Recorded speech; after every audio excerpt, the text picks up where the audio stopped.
from the high desert in the great American Southwest. I bid you good evening, good morning, good afternoon, wherever you may be in the world's 24 time zones, and welcome to the strangest show on radio, and I think the best. This is Coast to Coast AM, and I'm Art Bell. Great to be here. Let us first look at the world news, such as it is. It's usually not very good. After yet another stern warning from our president, and under increasing world pressure indeed, Israel began to withdraw early Tuesday from two of the West Bank cities it occupied. Tanks were rumbling out of two towns as troops left buildings and schools after about a week's occupation, but it is not over. Frustrated UN Security Council members grilled the Israeli ambassador today on why Israel has defied repeated demands for an end to increasingly deadly attacks on Palestinian cities. Members also reissued demands for the Israelis to immediately get out of the West Bank.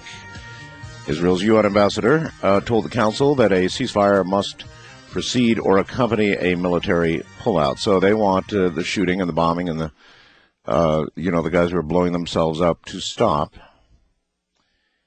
The Cleveland Catholic Diocese suspended 9 priests today while prosecutors review past allegations they sexually abused children. Now, oil prices surged Monday. This is one you better pay attention to. Oil prices surged Monday in a fresh wave of anxiety after Iraq cut off crude exports to demonstrate support for the Palestinians in their struggle with Israel. So that's a big deal. Iraq cuts exports of oil, and that's going. And then at the same time, Venezuela, a labor strife there, has squeezed that country's oil shipments to a trickle. Crude prices, the futures closed at $27.02. That's up $1.03 from Friday's close. Now, there are two rumors, and I want to be careful to put them under the category of rumors that are floating around wildly on the internet and elsewhere right now. But they are rumors. One is that gas prices will shortly rise to $3 per gallon. That certainly would have a blindingly awful effect on the economy should that occur. And the other is that because of some changing banking moves in Japan, gold may be about to make a big, sudden move. Gold may be about to cost more. It's been good. The price of gold has been sort of, according to what a lot of people believe, artificially held low, but it may be about to get let loose. So those are two rumors that I've heard, and I want to be careful to say again they are only rumors. What I read you, though, about Iraq and Venezuela, not rumors, and the price of crude up, not a rumor there either. Now, other news. Once again, a small town in Massachusetts, Billerica, Billerica, ICA is the next to deal with this mysterious rash, similar to the ones that have broken out elsewhere. In fact, also Dennis, Massachusetts, Cape Cod last week. According to one woman whose son developed the rash, they need to find out what's going on. School officials said the rash was confined to a Locke Middle School in that town, where 40 to 50 kids have contracted it. Now, this echoes, again, all around the nation. You almost have to wonder, with this many reports, even as suppressed generally as the news has been, and the news appears locally and regionally and not very much nationally, you've got to they're jumping on this. I mean, you just know the CDC and everybody else who could investigate the reason for this would be all over it, and yet we still don't have an answer, do we? It is always headlined as a mysterious rash. Remember, I broke the news last week about the first cloned baby. Well, it figures. The world's first cloned human embryo is the son of a rich Arab, according to claims made by a Dr. Savino Antonori, the Italian fertility specialist. That doctor said the embryo was a clone of a VIP and that he had been experimenting to produce human clones in an Islamic country.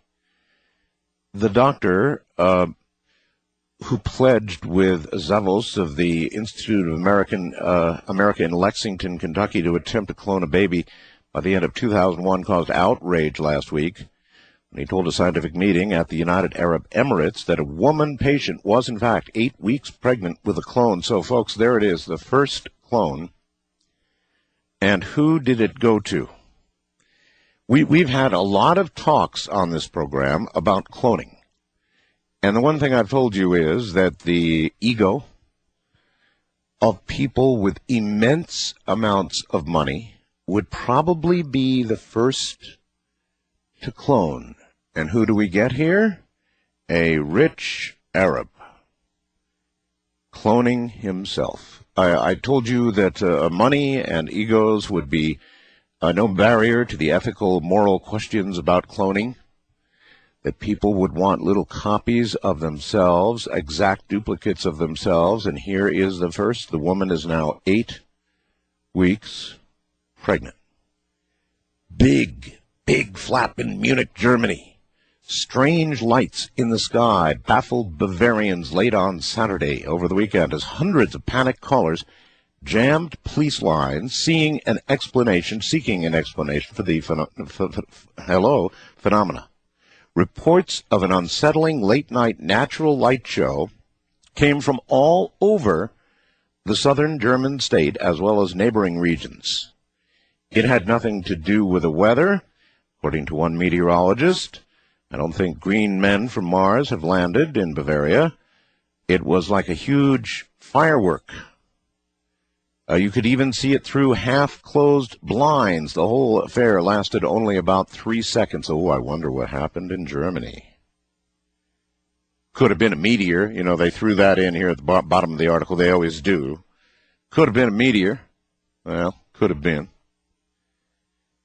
Last fall, FBI profilers announced, you may recall, the person who sent deadly anthrax-laced letters to news organizations in Capitol Hill was probably a grudge-bearing sociopath, male laboratory nerd with the knowledge of the geography of Trenton, New Jersey. But apparently a new scientific analysis sent to top government officials is suggesting the anthrax attacker may be a scientific whiz so smart that he succeeded in making a weaponized form of the bacterium more sophisticated than any previously known.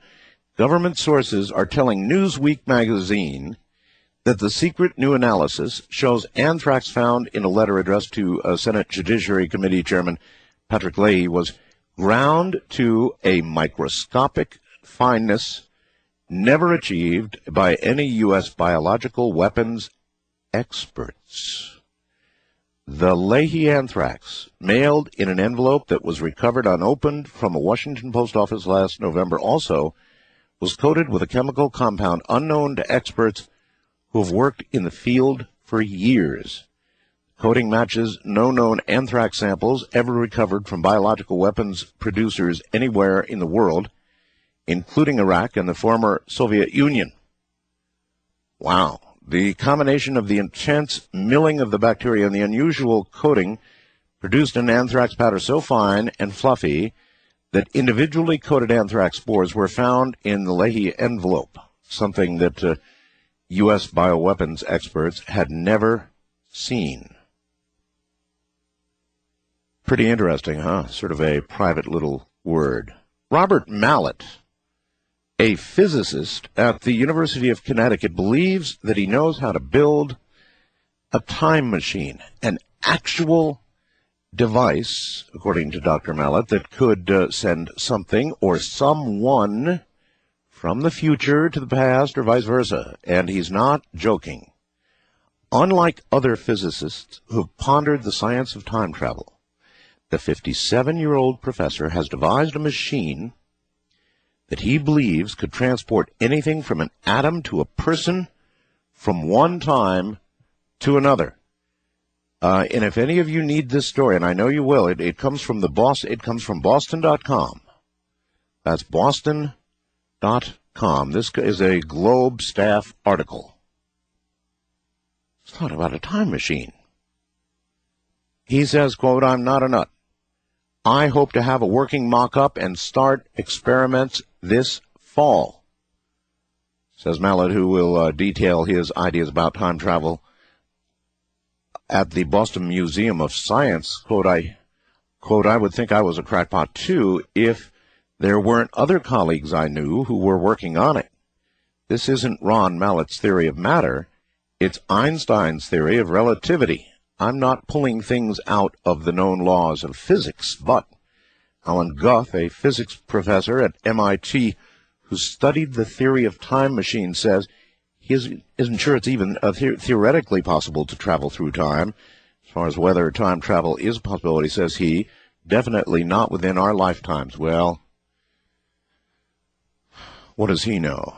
Here we've got Dr. Ronald Mallet, who says he is building now a time machine that he is confident will be able to take even a person, even something biological like you and me, into the past or into the future. Now, I need to interview Dr. Mallet, don't I?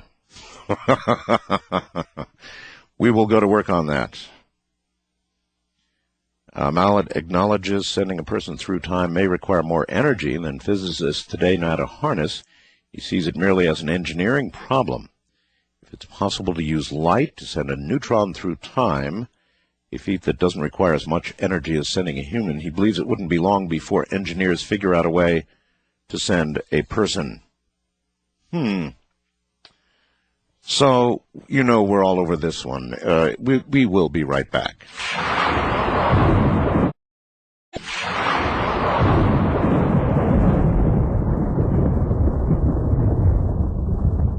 Well, we once again, Saturday night, Sunday morning, have had to change all the clocks. Now, I've really had it with this, and I didn't want to let the night get by without, every year I have to go on some kind of rant about this. The incredible stupidity of this back and forth, back's being forward, back's being forward, back. I must have 50 or 60 clocks scattered all around.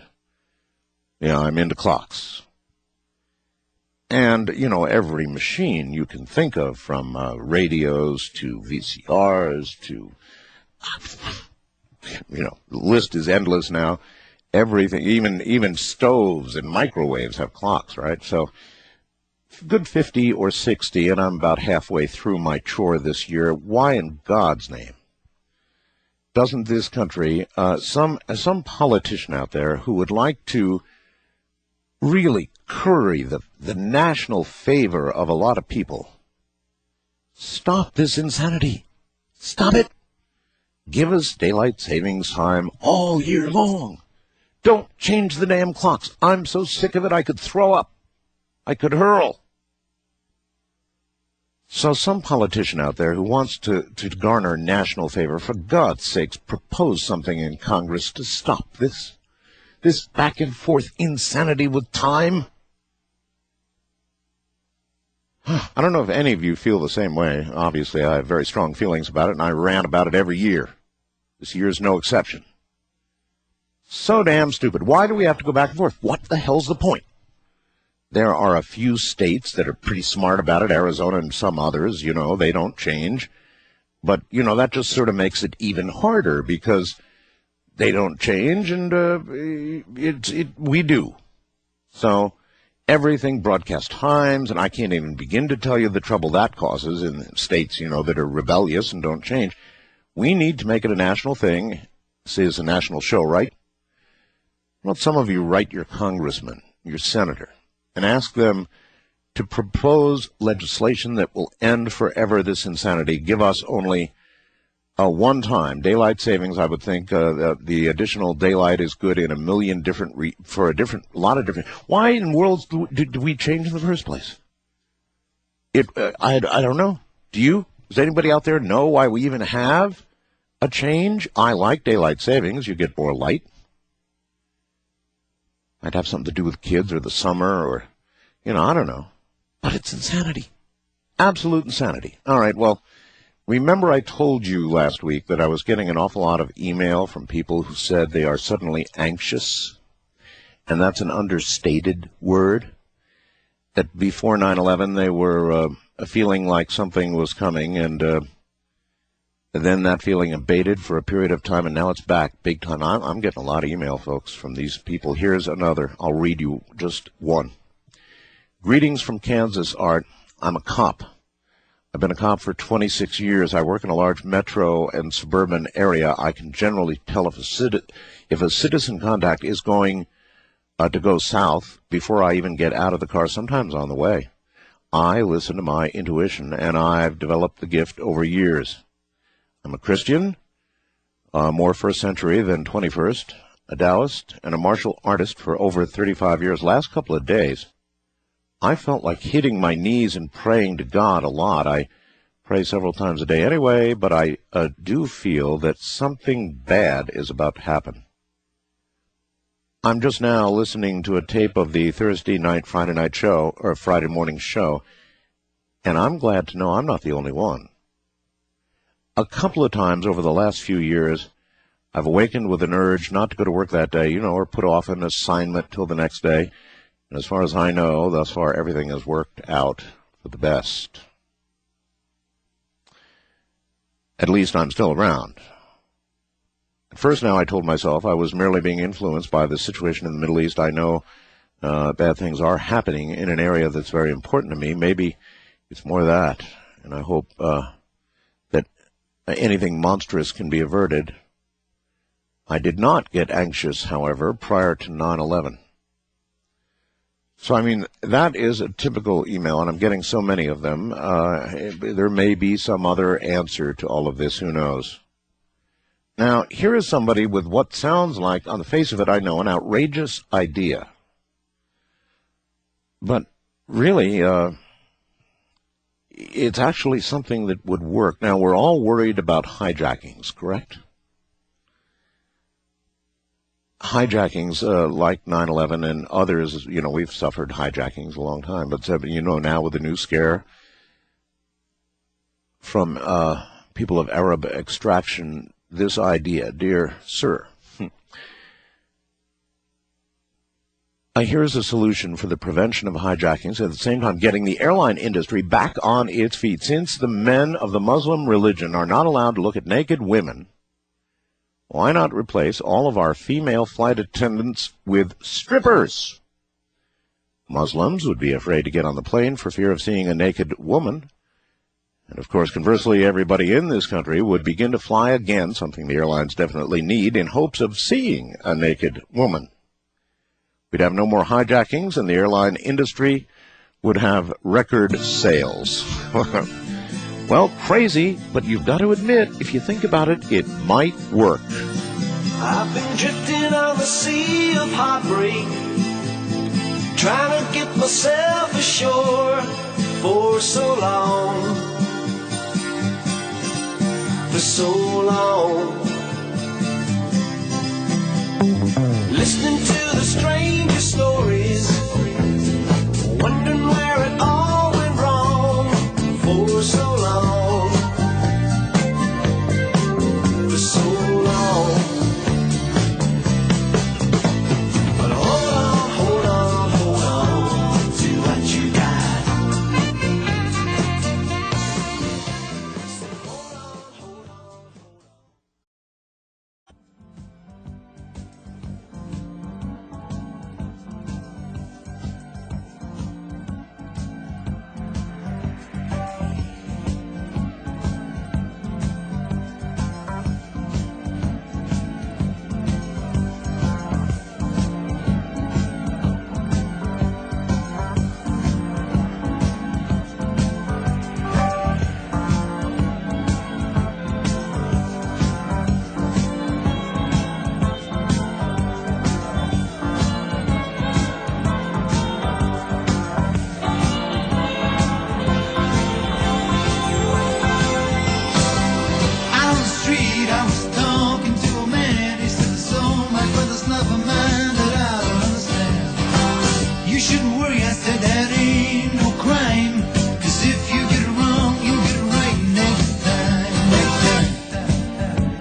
Reach Art Bell in the Kingdom of Nye. From west of the Rockies, dial 1-800-618-8255. East of the Rockies, 1-800-825-5033. First-time callers may reach Art at 1-775-727-1222. Or use the wildcard line at 1-775-727-1295. To reach Art on the toll-free international line, call your AT&T operator and have them dial 800-893-0903.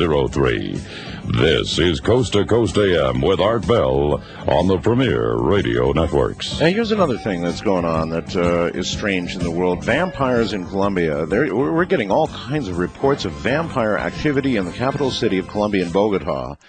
A dramatic increase in the number of human vampires stalking the streets there. Authorities have identified as many as 4 dozen vampire organizations in Colombia. That's a weird thing to have start happening in it. We'll be right back. Open lines directly ahead.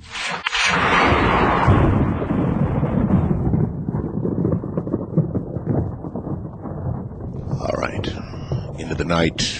To the lines we go. On the first-time caller line, you're on the air. Good evening. Good evening, Art. Hello.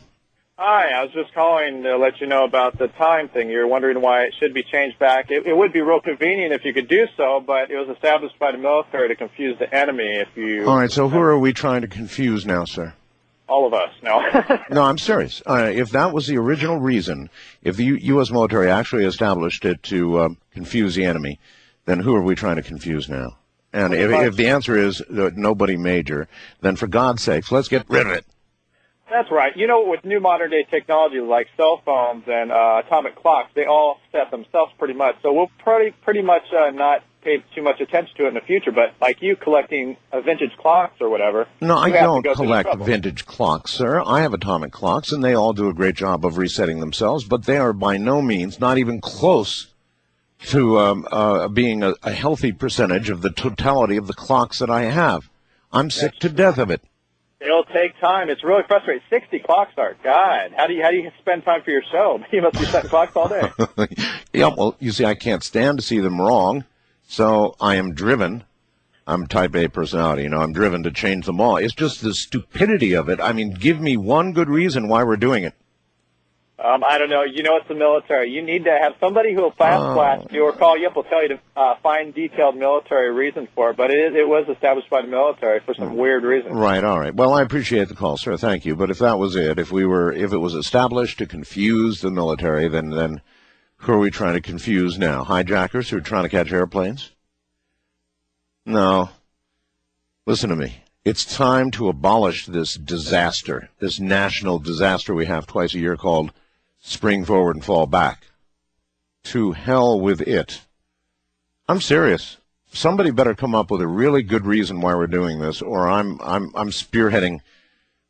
Every year I get more fed up, and I will spearhead a drive to put a stake through its heart. We don't need to change times. We should all stay on the same time with the additional daylight all year long. Whatever. I know, I know there's maybe some old farming stories, and everybody's going to have a million reasons why we did it, but I'm not buying into any of them. Wildcard line, you're on the air. Hello. Hi, Art. Hi. See, I have a theory about why Christians are getting a very bad feeling in their gut. It's not just Christians, though.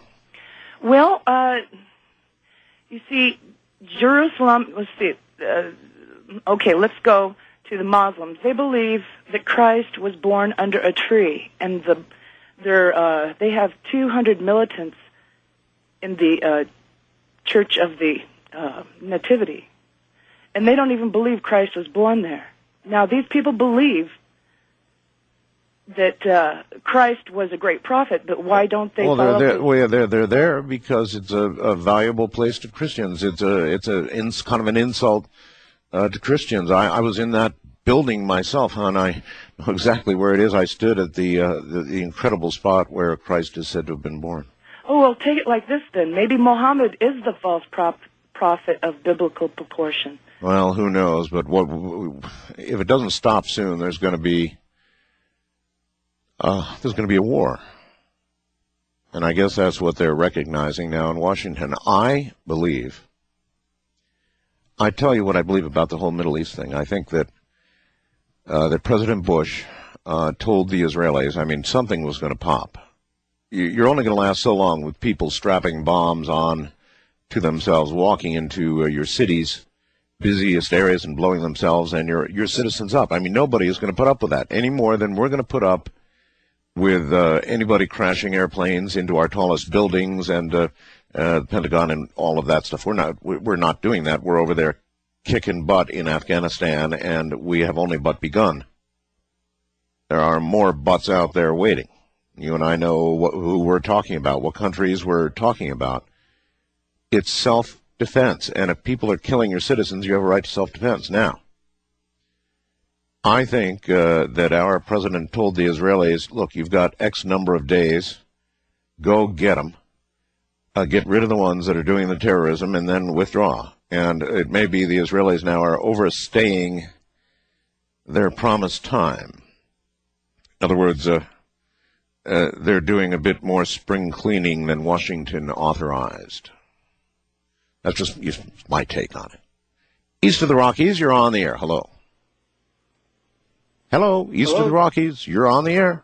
Hello. Yes, hello again. Yes, I wanted to ask you about the calls you get in about the shadowy animals. Shadow? You mean shadow people or shadow animals? Oh, animals.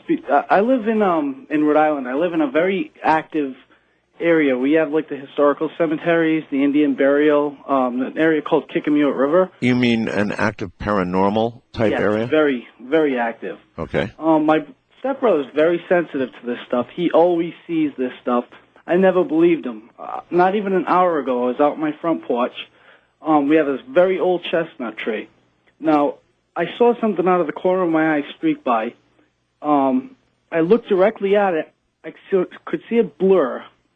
From the corner of my eye, I could see this thing. Looking directly at it, I couldn't see it at all. Just like a little, misshapen area. Yep. Like a shadow, right? Now, if I looked away and out of the corner of my eye, I get a clear view of it. Yes. I mean, it was there for a good 30 seconds.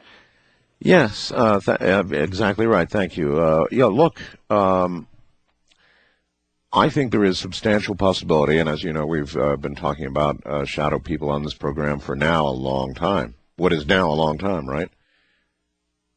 I think there are shadow animals, shadow people, shadow beings, and they are at the edge of our reality, and I believe that the reason that we generally don't see them is because they are operating at a much higher frequency than we're able to usually detect. Now, one really great question would be, why are we now seeing more of them? What is changing? Most of the stories indicate they recognize when we see them. I mean, they are startled, animals or humans, these shadow beings. They are startled when they see us, or correction, when they realize we see them. And there are increasing incidences of this going on. So something out there, really intriguing, is beginning to change. Isn't it? What do you suppose that might be? West of the Rockies, you're on the air. Hello. Hey, Art. Hey. It's Robert with the Singing Schnauzer Dogs here. Listen, they said the energy was the reason for daylight savings time on the news today, for whatever that's worth. But what do you mean? Saving energy because you turn the lights on early and it's dark. You turn it on and you don't have to. It's but then if I know it goes. No, wait a minute. Hold it a minute. If it's good to save energy, then why not do it all year? I agree. Save more. That's not what I called. I stacked a hang glider when I was like 21 years old. I think you told me you had a hang glider accident one time. You told the audience. Yeah, I had a Whopper. Yeah, I was trying it out, and they were like, this is the first time, and I just kept jumping off this sand dune. I finally really pulled my back out. So I'm 48. That was like when I was 20, I think. So I bought one of those inversion tables, instead of getting a sunroof for my car, I got one of these inversion tables. Yeah. Started hanging upside down. Yeah, how's that? Well, I'd like to suck on blood now. No, I'm just kidding. It was good. It really, really worked, And if I thought I could get through to email you, I would have emailed you. But you really should get one. They're like a million times better than they used to be. They're half as much money. They're just awesome. And I don't even need one anymore, but I still have it. Well, congratulations is all I can say to you. I've heard a lot of things about inversion tables. I've never tried it. You know, you get a table turn upside down. I've never, that's one thing I've never tried. So it puts away to totally going the other way. Oh, yeah, my hang gliding accident. Oh, that was a whopper. That really was a whopper. And the funny part was, you know, it was part of a radio promotion and everything. The instructor told me, nothing can go wrong. You know, we're on this hill and nothing can go wrong. And, well, then as I lay there with my arm broken, shattered, and the hang glider on top of my arm, you know, the cross pole on top of my arm, I looked up the instructor who was right there, and I said, I thought you said nothing could go wrong. He said, well, right, except nobody could have accounted for this crosswind. You know, he never told me there could be a crosswind and then something could go wrong. He told me that as I lay there with this numb, horrible, broken arm. But I still have this irrepressible urge to fly. First time caller line, you're on the air. Good morning. Good morning. How are you, Ms. Bell? I'm okay, sir. Where are you? I'm at the Kennedy Space Center. Oh, no kidding. You're actually at the Space Center? I'm at the Space Center. Uh-huh. You're there to observe, you're going to see the launch? Yes, sir. Boy, lucky you. Well, actually, and my house is about 10 minutes away. We can go out. There's a group of us. There's a little park out the end of the street, and we just go down there and just watch the launches. Oh, you're kidding. Right. That must be, I guess, to you, does it ever get routine, or is it so cool every time? It is so cool every time because I want to go every time. I thought so. I thought you'd say that. I've never attended a launch. I would love to. Oh, the night ones are great. Yeah. Yeah, oh yeah. I've seen, of course, television, but television is just a box, you know, and even as good a job as they do is not like being there. Oh, you're so right. You're so right. Anyway, anything I can do for you otherwise? Well, I'm from Lexington, Kentucky, and you mentioned something about the cloning. Yes. That doesn't surprise me at all, being Kentucky, and I believe just last weekend you had someone from your town say something about a bee problem. Oh, yes. She was driving between Las Vegas and the Pahrump side over here and ran into 2 solid miles of bees. In University of Kentucky, in a state park, the only bees in the world that make a specific type of a wax that they use for reconstruction of surgery, for burns, and for plastic surgery is in Kentucky. Huh. I'll be darned. And I just think somehow that's connected. Well, might be. As far as the clones go, I just knew, somehow I knew the first clone would be of an egotistical rich person. And at the end of the week last week, we had the news that the first clone is now 8 weeks in the cooker, right? Then Monday, today, we find out it's going to be the clone of a rich Arab. Hence, of course, the Italian researcher over there in the United Arab Emirates doing his thing. So here come the clones. Isn't it interesting? The moment we acquire a technology, I mean, this is really something that we should all think really hard about. I'm telling you, the moment that we acquire a technology, it doesn't matter the ethical, the moral debates. We go ahead with it anyway, don't we? No matter what. Now, this means something for us in totality. It means something for the human race. I knew it would occur with cloning, and sure as hell, here it is. And it's true of several other things that are sort of on the brink right now. Technology is on the brink of a lot of very interesting things.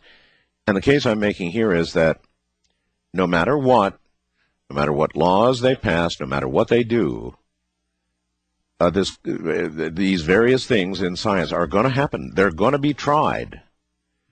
And I'm telling you, this has meaning for all of us somewhere down the line, because somebody is going to try something that is going to have a profound impact on all of us. Some genetic something or another, something I probably can't even imagine right now. Cloning, maybe. Something like that. They will plunge ahead no matter what. First time caller line, you're on the air. Hello. Hi, I was on your... I can barely hear you, sir. You're on a bad cell phone, but we'll give it a try. Is this better? Yeah, a little bit, yes. Okay. My name's Chris, by the way. I was on your website, and I was going to ask you about is it the chupacabra? Yes. Okay. What do you want to know? Just, is it myth? Is it more myth, or is there actual proof that it exists, or? Oh, there's plenty of proof, sir.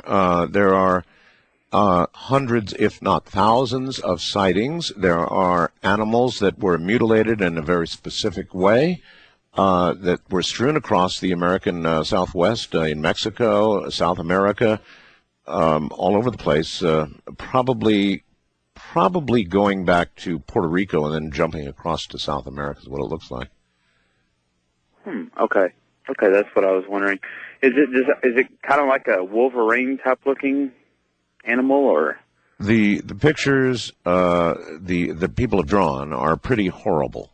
I mean, it's like something out of a Stephen King film, you know. It's not a good creature. And it's also said, by the way, to move extremely fast, 60, 70 miles an hour, something like that. So, I don't know. Maybe its reputation is a little bigger than it is. Wildcard line, you're on the air. Hello. Good evening, Art. I've been trying to reach you since probably about 1996. I'm glad I finally got through to you. That's a long time to try to get through. That's a long time, but it's important. Okay, fire ahead. Or else ahead. I wouldn't bother you. Go ahead. There's a lot I have to talk about. We can't talk about it all tonight. I'll probably email you after we talk tonight. All right, well, give me the hot points right here. Okay, one is you were talking about the shadow people. Yes. They're dimensional people, creatures, entities, whatever you want to call them. They're from another dimension, the same as most of the alien craft that we see in our atmosphere and our... Well, while that is certainly possible, how do you say it like that as a definite statement? Well, I talked to Dr. Stanton Friedman in 1999, and I asked him, should I call you?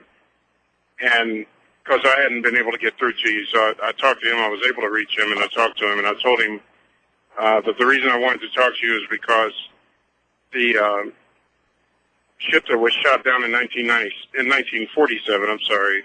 Roswell. I was on board that ship. You were on board the Roswell craft that was shot down? Yeah. That would make you... That would make you an alien, yes? Yes. You're an alien. Genetically altered, though. You're an alien. Yes. I know that's hard. I know that's very hard to believe. No, let me ride with it. We only have a short amount of time. Where are you from? Well, on this planet, I'm from Indiana. But the actual planet I'm from, it's not even in this dimension. It's, it's in an entire different galaxy. Nothing like anything we can imagine.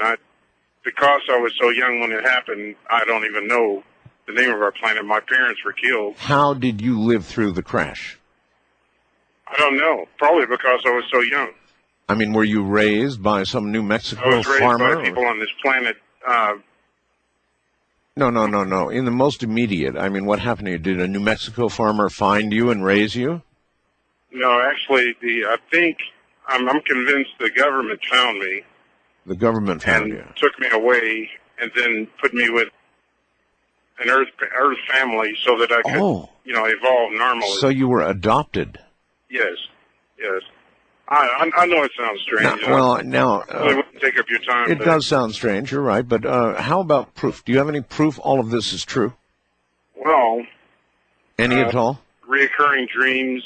The ship that shot us down was a ship trying to stop my parents from getting here to warn Earth or the governments of this planet about the upcoming events that have everybody so nervous. The 9/11 was bad, but what's getting ready to happen is even worse than that. All right, well, listen, I'm afraid at the moment we're going to have to... So, Stanton told you to call, huh? All right, we'll break here and be right back. There's something happening here, but what it is ain't exactly clear. There's a man with a gun over there, telling me I got to beware. I think it's time we stop, children. What's that sound? Everybody look what's going down.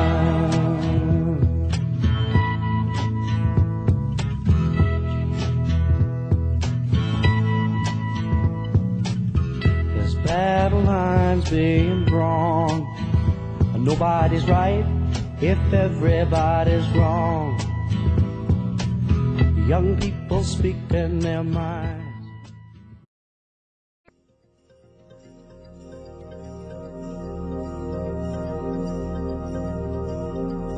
Time, see what's become of me.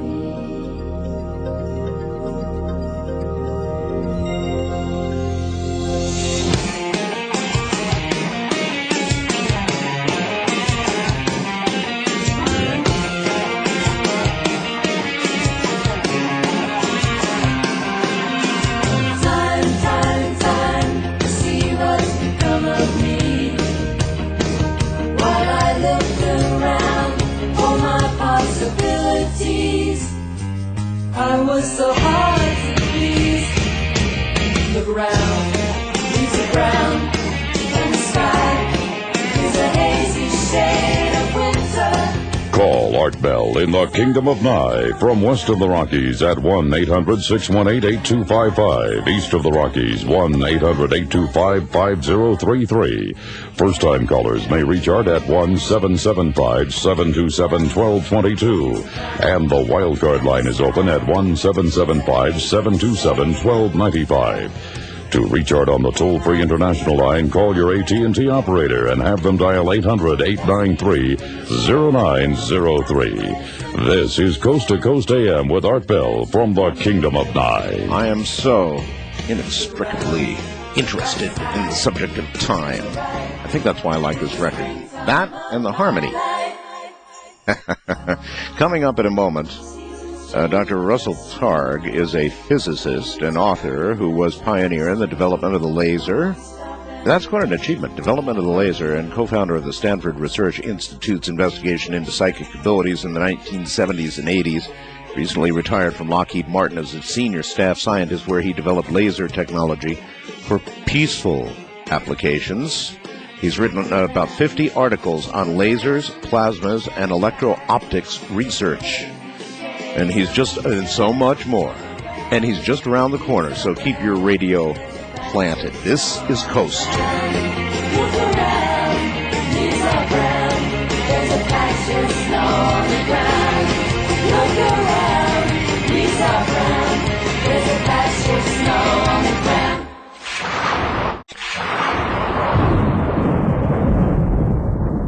Now, the interesting thing about Russell Targ is that while he did all of that hard science stuff, and obviously he did, highly credentialed, he's very much into, I guess, the other side.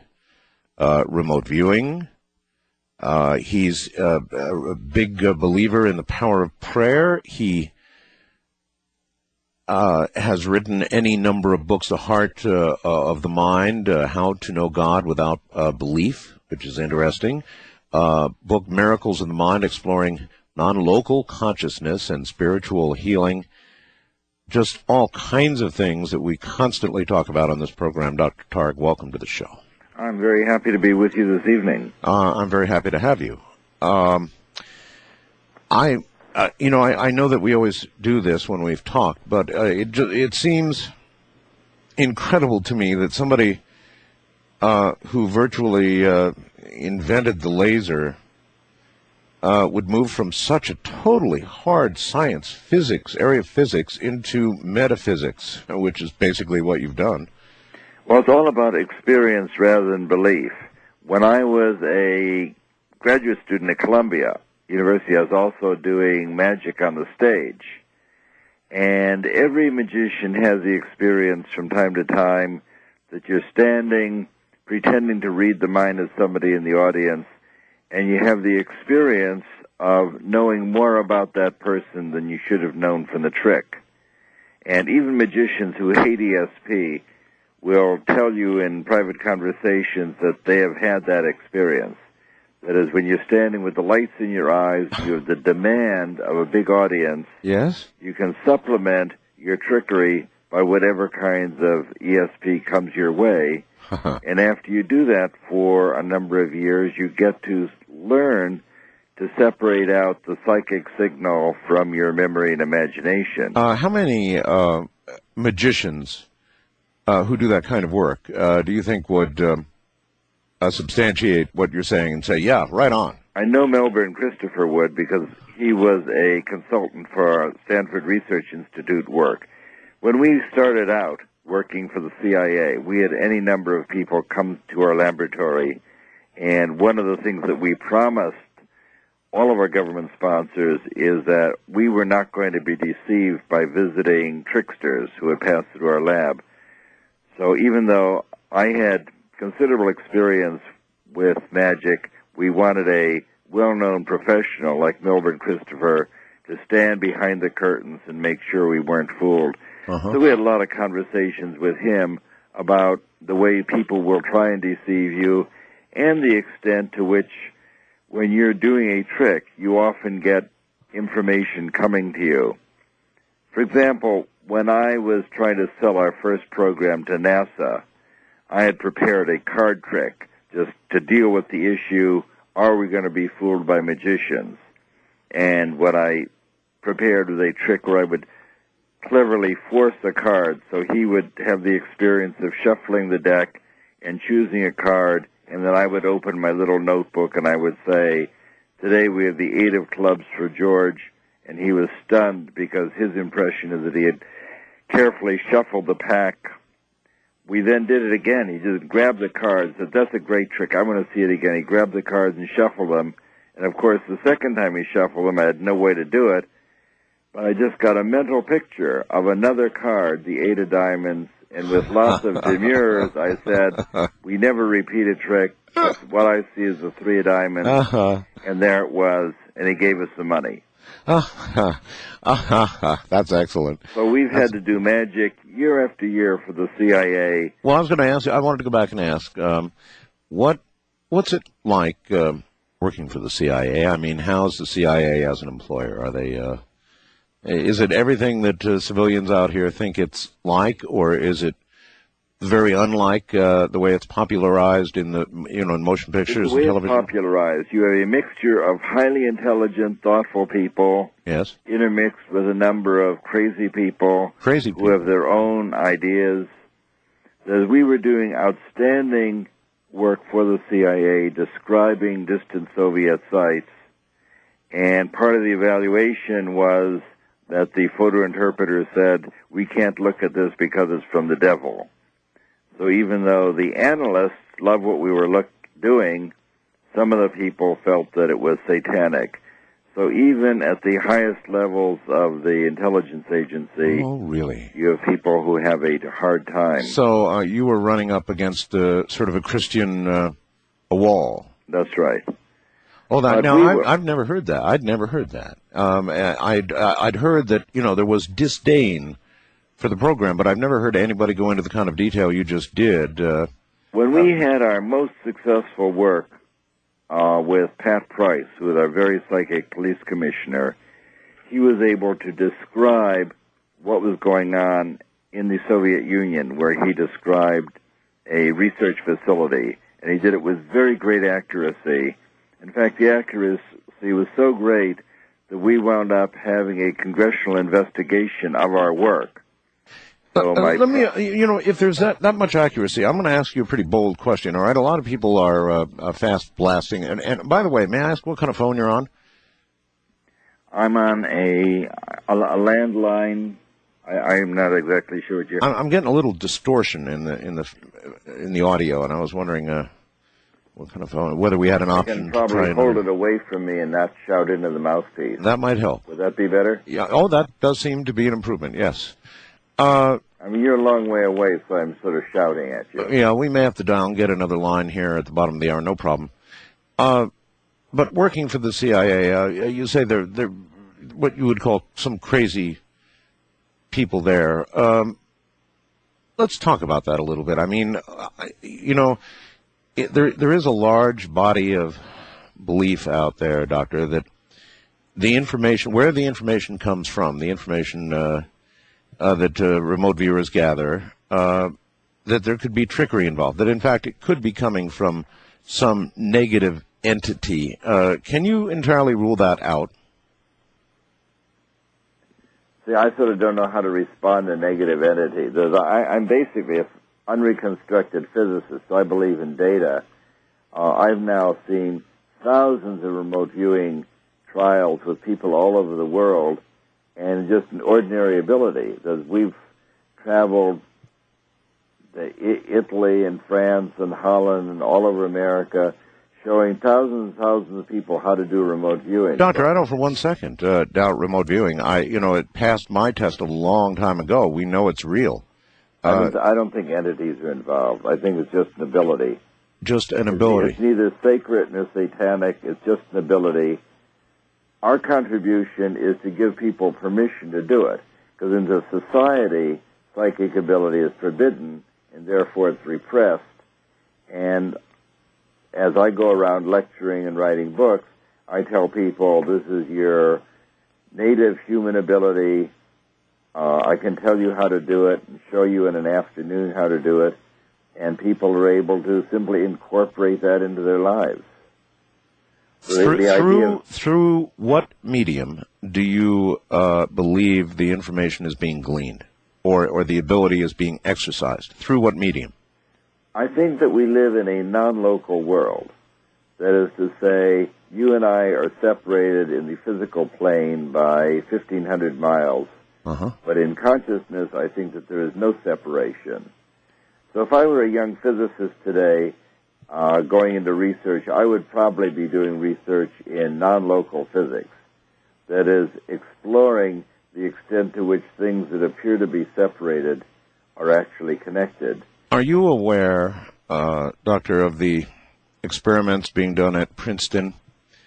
Do you know all about that with the computer they have there, and then what they call these eggs all over the world? Yes. That are this is Roger Nelson's work. Yes, you know about that. Yes, I'm very familiar with that. Did you see the graph of the 9/11 event, where about 4 hours prior to the event, the thing went nuts right off the graph, and then, of course, the event itself, and then trailed off afterward? Yes, it certainly looks like, I think they have 36 random event generators all over the world. That's right, eggs. And they all became surprisingly non-random. Just prior to the 9/11 event. Prior to the 9/11 event. Right. Now, do you believe that those graphs are somehow representing some sort of mass consciousness reaction? And of course, the 4 hour prior to the event thing says a lot about time, the nature of time itself. I mean, it's really intriguing. Is that what you think they're looking at? Well, Roger Nelson and Dean Radin, who looked extensively at that data, are very convinced that it shows this kind of coherence occurring just before the event. I think that's possibly what it shows. The statistics are really not high enough to get me very excited about a one-time event like that. Because although it's a significant event, if the whole world came to its feet at 8:30 in the morning, then I would expect the event on the random number generator to be around 8:30 rather than around 6 o'clock. So the postulate is that the whole world is galvanized by a world event, and therefore all the remote random number generators will become coherent or incoherent. There's no even talking point. There's no ontology that says 2.5 hours before the event you should see significance. Because if you have a broad enough space in time, when you're looking at the random number generators before or after or during, then you can always find something. If there had been a big spike when the airplanes hit the towers, then I would be quite excited. Well, it did coincide time-wise, the big spike. It was a couple hours before. Oh, it was before, and then through. And then if you average it for several hours, then the average can be made to coincide. But that's the result of data averaging. And their work also goes, and I didn't realize this until then, but it goes back to monitoring. They've been doing this now for some time and relating it to world events. I don't know that they've got an ironclad case yet, but something interesting is going on there. It's an interesting arena. The best data I've seen like that was with the O.J. Simpson verdict, which is an experiment that Dean Radin did, where you have a pinpoint event. The whole world is holding their breath for the envelope to be opened and the verdict to be read. Yes. In that case, you have a very large spike in the worldwide random number generators, just as there you go. The verdict was read. So that's the convincing thing that makes people continue to do this work. Well, that's why I was asking. In other words, do you think that might be in some way sensing or reading into the arena in which you deal with remote viewing? It's a possibility. The interaction with machines is very much weaker than the interaction with people. Sure. The mind-to-mind connection or the mind-to-animal or the mind-to-body connection is 1,000 times stronger than the mind-to-machine connection, which is why in all my work that I've done at SRI and afterwards, I've always been involved either in healing or medical diagnosis or describing what another person is experiencing, just because that's so much stronger. Our empathy for another person is hugely stronger than our empathy for a machine. At least that would be true for most of us. All right. I'm aware of some information which I only asked your permission to bring up, and it would seem like a good moment to do that. I know your daughter is in a really tough situation right now, and I know you don't want to talk a whole lot about it, but let's talk enough about it so that we can give something a try here. What's going on with your daughter, Doctor? Well, my daughter, Elizabeth Targ, is a psychiatrist and has been a pioneer in distant healing and distant prayer, where she has conducted many experiments at her hospital in California, where people all over the country will pray for half of her AIDS patients. Right. And in her published research, she's shown that the half receiving the prayers have much better outcome than the ones receiving no prayers. The results were incredible, actually. Those prayer tests, just absolutely incredible. I mean, indisputable. Data published in prestigious medical journals. Would appear irrefutable. Yes, and then it's now been replicated in other laboratories, and that's what researchers love to see. Well, we'll talk more about that, but what is her personal situation? Her situation is that she's very ill now with a brain tumor. A brain tumor.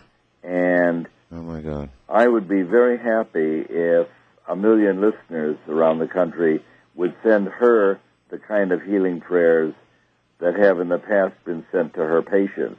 This is not a research experiment, but as a father and as a scientist and as a caring person, I would be confident and very hopeful if your listeners would share their flow of loving awareness with Elizabeth and send them her prayers for a speedy recovery. I think that would be a really good thing for us to do, and I can't see any downside to it at all. I hope everybody out there will take just a moment, and we've done these experiments very rarely, but they work. They absolutely, irrefutably work. I've had experiments on that I've done that are just astounding. And so I think we ought to give it a try here and send her some nice white light or whatever healing energy the individual can manifest. I want to talk a little bit about the nature of this force, and it is a gigantic, and it's an incredible force. And I don't understand it. It's kind of like magic, Doctor. And we're going to have to step around some pretty delicate areas. You said you ran into some Christian problems when you were in the CIA, religious objection to what you were doing. And so it might be worth a little bit of discussion between yourself and myself here about exactly what it is that we're doing now. I tell you, leave it at that. I want to think about exactly how I want to phrase this. Headed toward the bottom of the hour, but if you would be kind enough to send a blast of healing energy toward Elizabeth, who's in a very tough situation with a brain tumor right now. Take a moment during this upcoming break and close your eyes and concentrate and send healing energy. There's no question about it. It works. So for one who's done that work, I think she deserves a moment or two of healing from all of us. Let's give it our best shot. From the high desert, I'm Art Bell. This is Coast to Coast AM.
Reach Art Bell in the Kingdom of Nye. From west of the Rockies, dial 1-800-618-8255. East of the Rockies, 1-800-825-5033. First-time callers may reach Art at 1-775-727-1222. Or use the wildcard line at 1-775-727-1295. To reach Art on the toll-free international line, call your AT&T operator and have them dial 800-893-0903. This is Coast to Coast AM with Art Bell on the Premier Radio Network. Man, you're listening to Dr. Russell Targ, received his B.S. in physics from Queens College, New York. 1954, graduate work in physics from Columbia University, 54 through 56. Received 2 National Aeronautics and Space Administration Awards for inventions and contributions in lasers and laser communication invitations were accepted in 1983 and 4 to present demonstrations and to address the USSR Academy of Sciences on recent developments in remote viewing research. He'll be right back.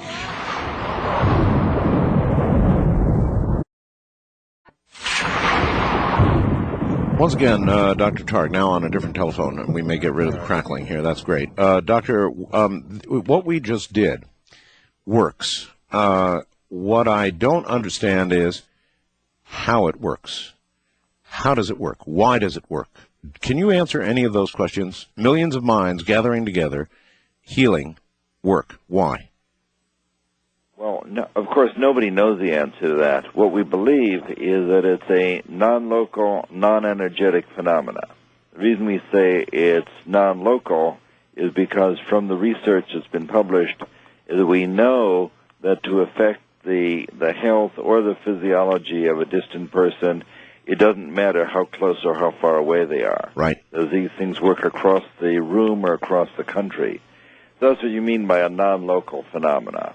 and we'd say it's non-energetic for the same reason, is that there is energetic healing. There are energy healers. When she puts her hand near you, you can feel the blast of energy in your body, and that's an energy healer. That's the sort of thing that Barbara Brannan teaches, and Barbara Brannan and Reiki practitioners. On the other hand, there are spiritual healers and other prayer groups who recognize that you don't have to be in the person's neighborhood at all. No. In fact, if you talk to an experienced Reiki healer, they'll say, well, normally we stand next to the person, but of course the distance doesn't matter. Yeah. That's why you would say it's a non-local effect. What have you, how much have you proven to yourself? In other words, how much hard science on this have you done to know that this healing works? How many times have you documented with, I don't know, medical records or, you know, good hard science? Well, I'm, of course, not a healer, but I followed, as my co-author Jane Catra is a healer, and in Miracles of Mind, our first book together, we document 3 big studies that were done in distant healing. Tell me about them. One of them was the one that my daughter Elizabeth did, where she had people pray for half of her AIDS patients, and the patients who received the prayers had much better outcomes than the ones receiving no prayers. That is, the people who were prayed for had fewer trips to the doctor, fewer opportunistic illnesses, right. And that was published in the Western Medical Journal.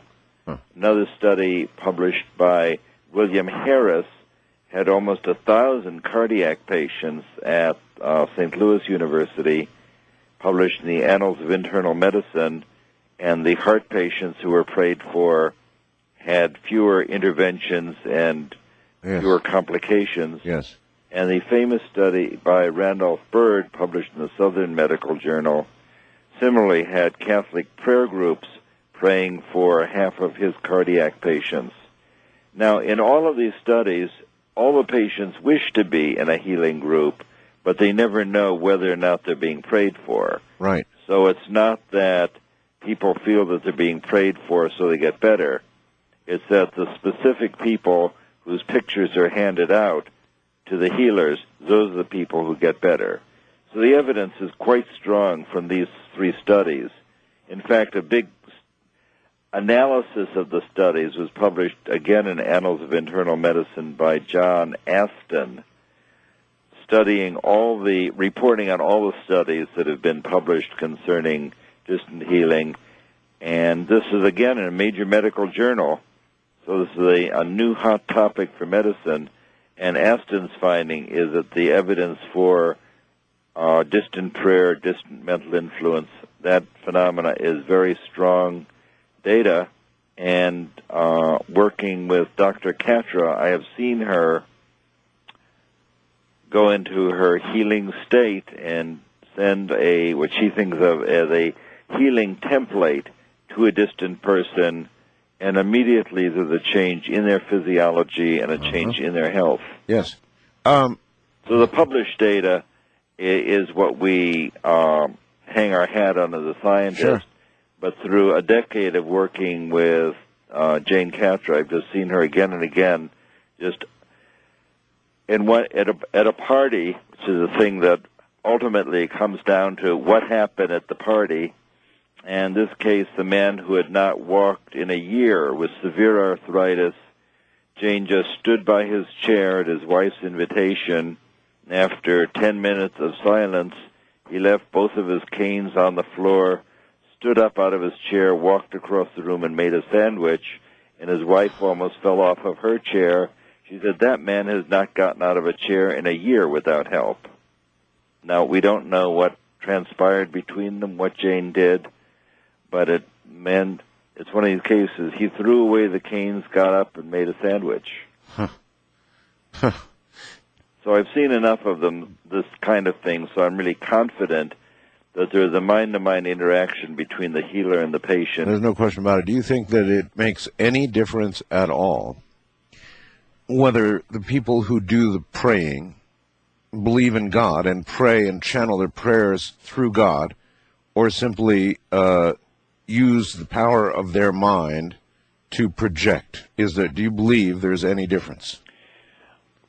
I think certainly the spiritual healers, such as Dr. Katra, believe in God and surrender to a higher power, but there are other healers who you can talk to in privacy, and they say, I hate to admit it, but I did it by myself. So it may not matter. It may be the power of a living human mind. That's what it appears, because healers have told me all kinds of different strategies as to what they're doing, and even this very famous healer told me sort of over dinner, I was asking her this exact question. She said, as far as I can tell, I'm doing it myself. I just focus my attention on the person I'm trying to heal, and the pain goes away. That wouldn't be a popular view, though, to necessarily express, would it?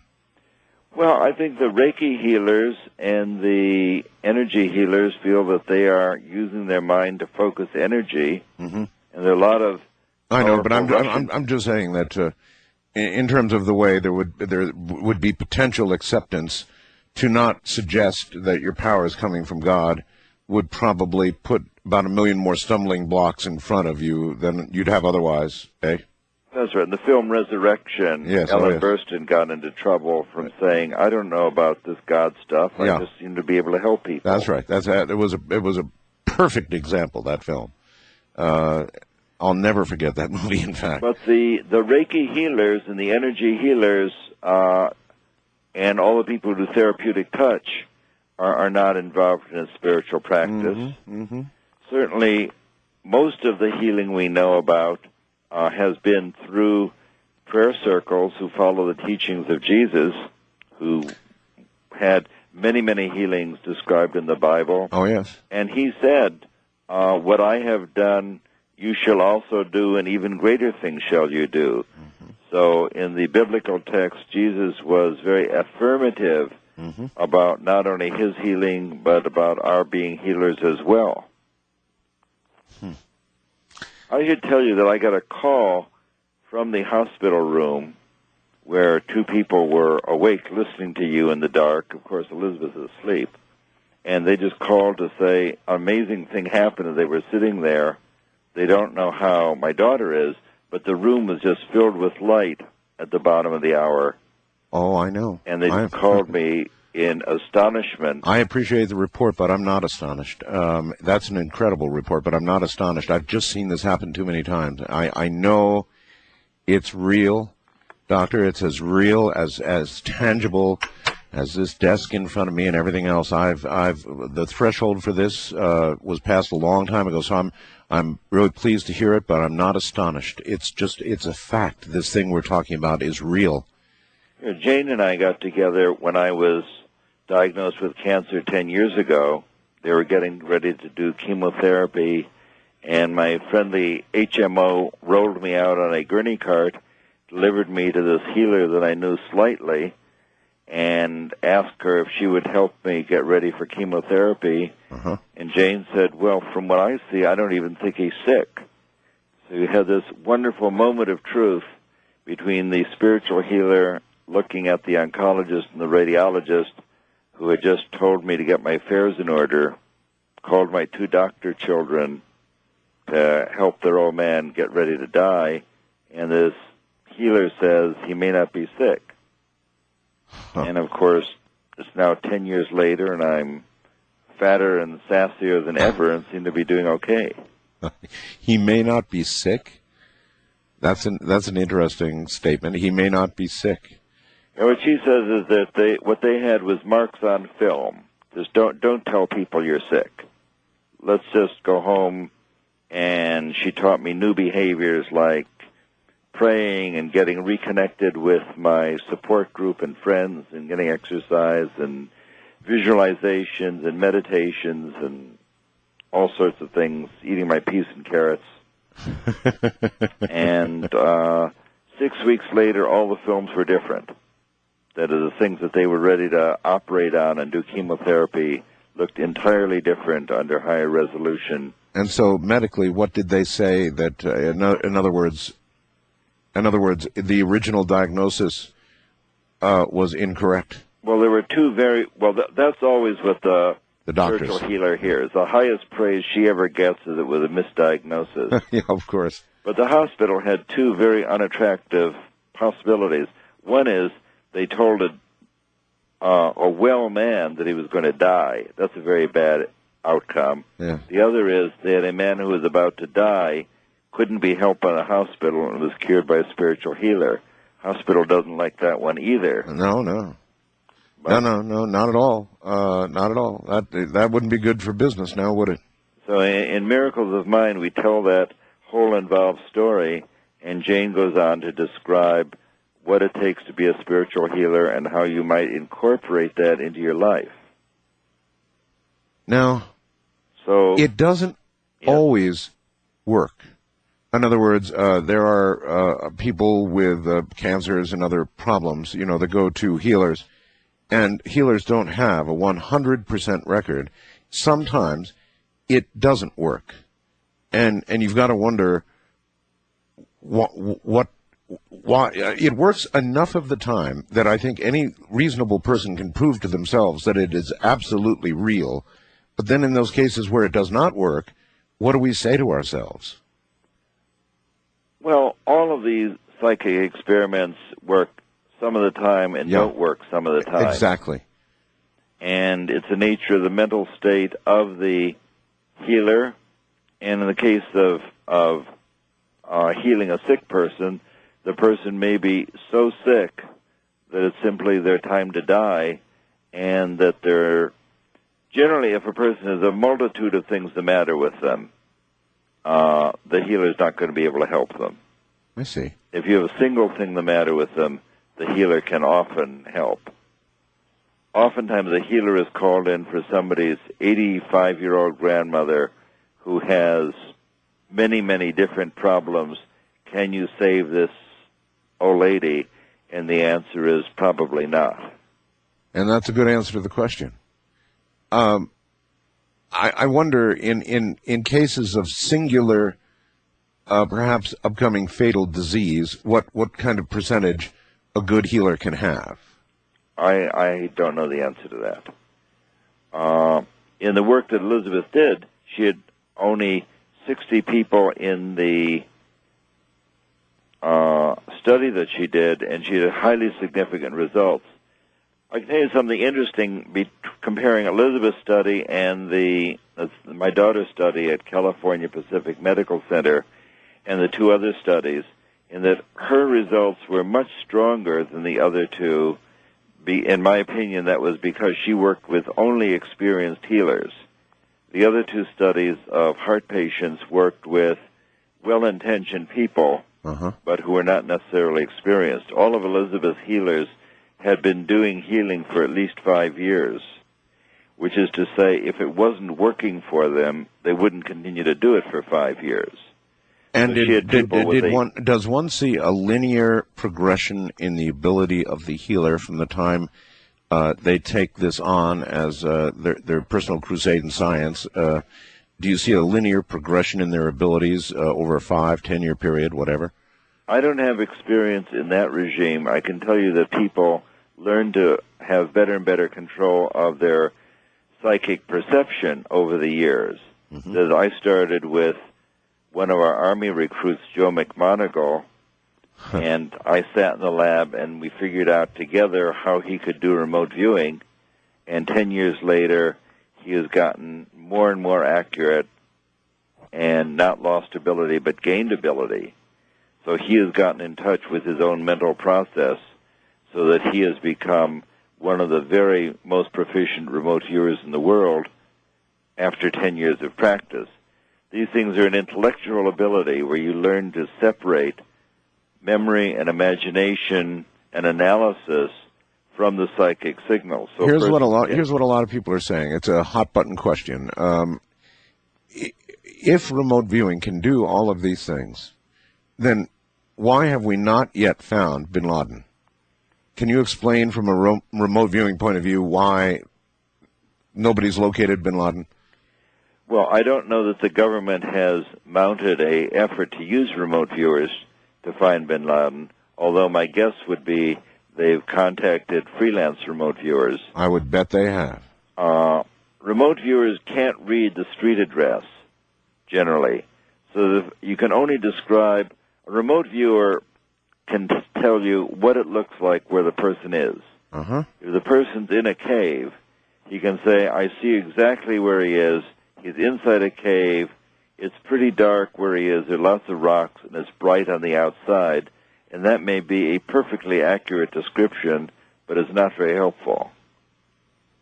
So that would answer why those who've been contacted might not have been able to find him. For example, we were able to describe in great detail what was going on at a Chinese weapons test and a Soviet R&D facility and the Iran hostage case. Oh, yes. Because that's a fixed place, and you can describe what's going on there. It's much harder to describe where a submarine is. You say, I see the submarine, you can describe the sub, but then it's just, I see it, it's 100 meters above the sandy bottom surrounded by water. Yeah, but that doesn't tell you where it is. There are no landmarks. That's a good point. So remote viewing works excellently. We spent 25 years playing psychic hide-and-go-seek, describing what it looks like where somebody is. Looked inside the Kremlin and just all over the world because there's stuff to describe. If all you have are, for example, hiding in the subway or hiding in a cave, would make it very tough, even if the person was a perfect remote viewer, because there's no landmarks.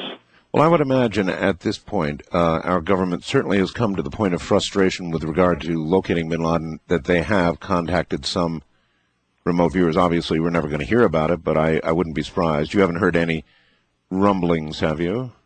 I think remote viewers have been contacted. I see. That's a rumble. My opinion is that he could be found if you put together a team of remote viewers and did a number of different things. Stephen Schwartz was very good at putting together a team of remote viewers to find things that were hard to find. Maybe they'd better get you guys back together for a reunion. What do you think? I think that would be a very good idea. Hold on, Doctor. We'll be right back. I'm Art Bell, and this is Coast.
Bell in the Kingdom of Nye from west of the Rockies at 1-800-618-8255. East of the Rockies, 1-800-825-5033.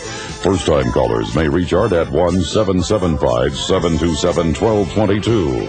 And the wildcard line is open at 1-775-727-1295. To reach out on the toll-free international line, call your AT&T operator and have them dial 800-893-0903. This is Coast to Coast AM with Art Bell from the Kingdom of Nine. No, I really was not surprised by what the report we got from the doctor's daughter's room.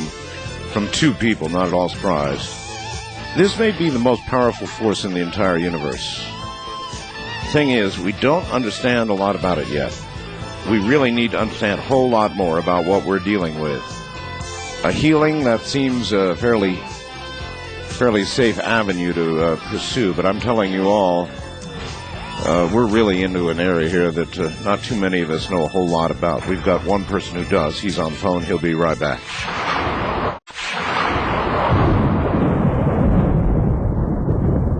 Well, as I said, Doctor, this may be the most powerful force in the universe, in the world. I say the world, the universe, everywhere. It may be the single most powerful force in the end.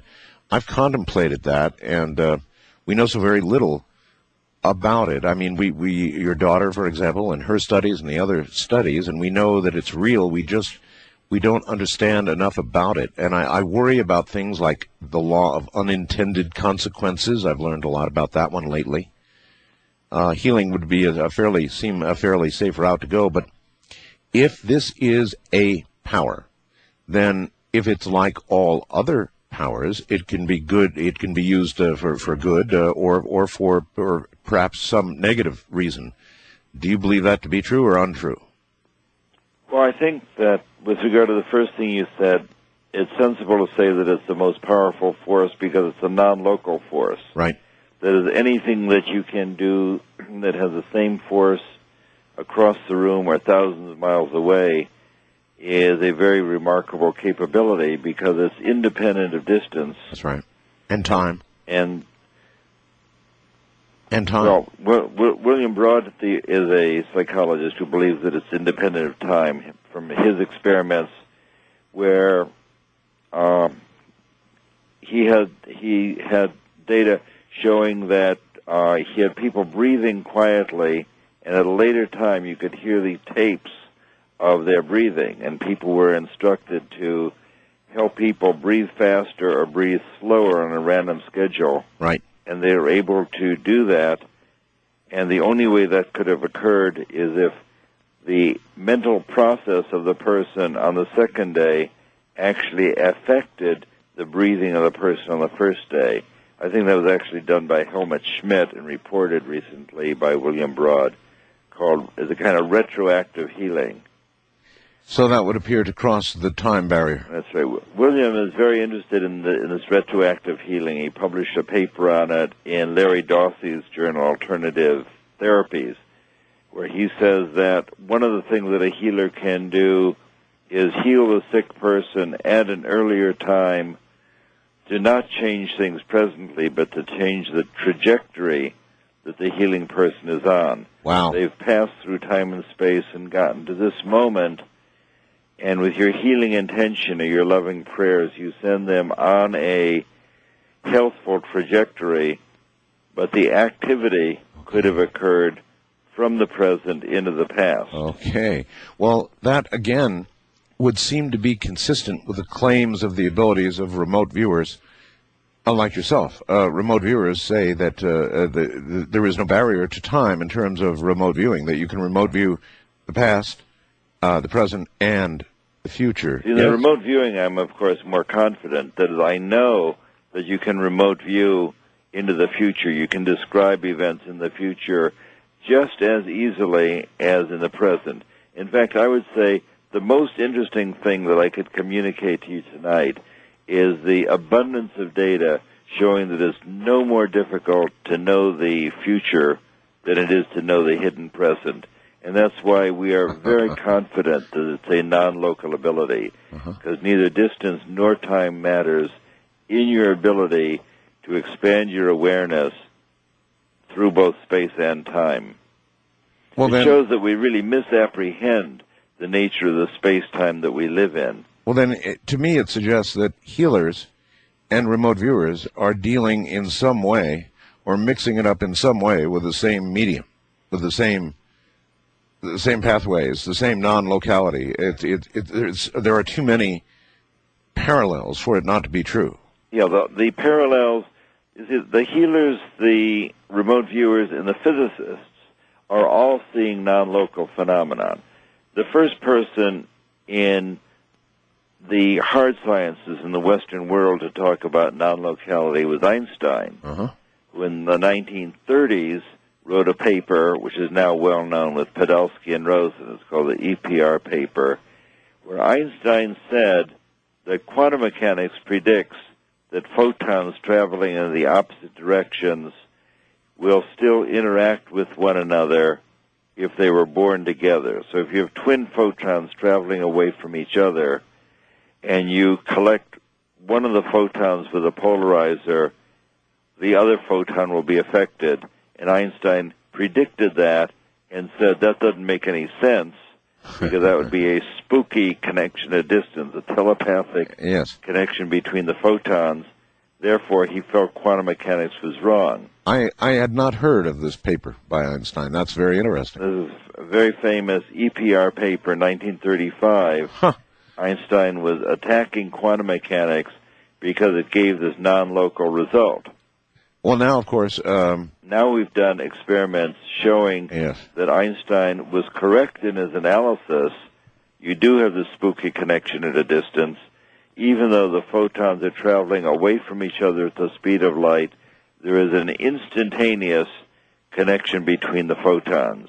Well, modern living genius physicist minds are beginning to explore these areas themselves. It's very interesting watching it occur, and talking to different physicists, theoretical physicists. They're all beginning to move in that direction. I have a feeling that the roads are going to intersect not very far downstream. Now, this photon business is not the explanation for ESP. The photon connection occurs because we live in a non-local universe. So it's the nature of the space-time we live in. It's the connectivity of space-time that allows both the photon connection and the remote viewing and the distant healing. Now, of course, the Buddhists knew this 2,500 years ago because in every page of the Buddhist teachings, you find that separation is an illusion, that in consciousness there is only one of us here. So a premier teaching is that there's no separation, that we're all connected in consciousness. Even my idol, Erwin Schrödinger, who was the person who perfected quantum mechanics, when he wrote about consciousness, he said consciousness is a singular of which there is no plural. What gives the appearance of a multitude of consciousness is just an optical delusion, such as living in a hall of mirrors. So there is only one consciousness. There's only one of us here in consciousness. We all have bodies, but it's a big cause of suffering to believe that you are a body. You're an awareness residing in a body, and that awareness, we know, has mobility through space and time. Then what would be your view, Doctor, of our consciousness upon physical death? Well, see, I always will go back to the data. That Ian Stevenson at University of Virginia in Charlottesville has devoted his life to examining the question of what survives. And Stevenson has written a dozen books now showing that children come into the world frequently with memories of earlier lifetimes. Yes. And he's documented this very well, where a little child will wind up with knowledge of another language or calling for his wife in an earlier life. No question about it. I'm not sure, though, that exactly answers a question about consciousness. In other words, it could be, it could be a million things. It could be genetics. It could be genetic memory. It could be cellular memory, cellular transference memory from the mother to the child, and it could be a lot of things. I'm not sure that documents that the consciousness we're talking about, the the individual awareness of the mass consciousness, if you will, survives death. What do you think? Well, it appears that since individual memories seem to survive, that these children have memories of an earlier life. Sometimes they remember how they were murdered, so that the murderer is actually caught as a result of the memories of some 4-year-old. That's right. Yes, I've heard that. Now, I just read a very interesting book about brilliant children. It's called Nature's Gambit, where you had a 6-month-old who started talking, and he had prodigious memories of his previous life. And the theory I have right now is that you don't have more discussions, more memories of previous lives, is that the kids lose the memories before they're able to speak. So in this case, it's very well documented with the child of a psychiatrist, and the child had many, many memories of things that could be documented of an earlier life, and we know about all those memories because he was talking at 6 months old. Oh, so I think the reason that we don't have more evidence of survival of consciousness is because you lose your memories before you learn to speak. Okay. But I think that the evidence that some aspect of our personality survives, that evidence is pretty good. On the other hand, not much survives. So I think you shouldn't put off to next lifetime anything that you want to get accomplished. Yeah, live for today. Well, sure, but I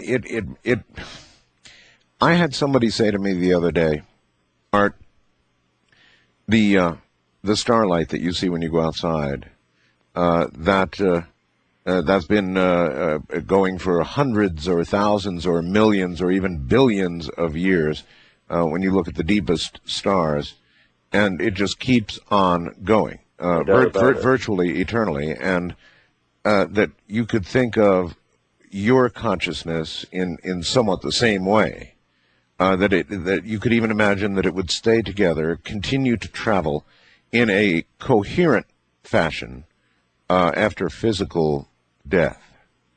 Now, how much lingers in somebody else in whatever way it does, that's another question, but that consciousness does continue, that you continue to be conscious after physical death in that same manner.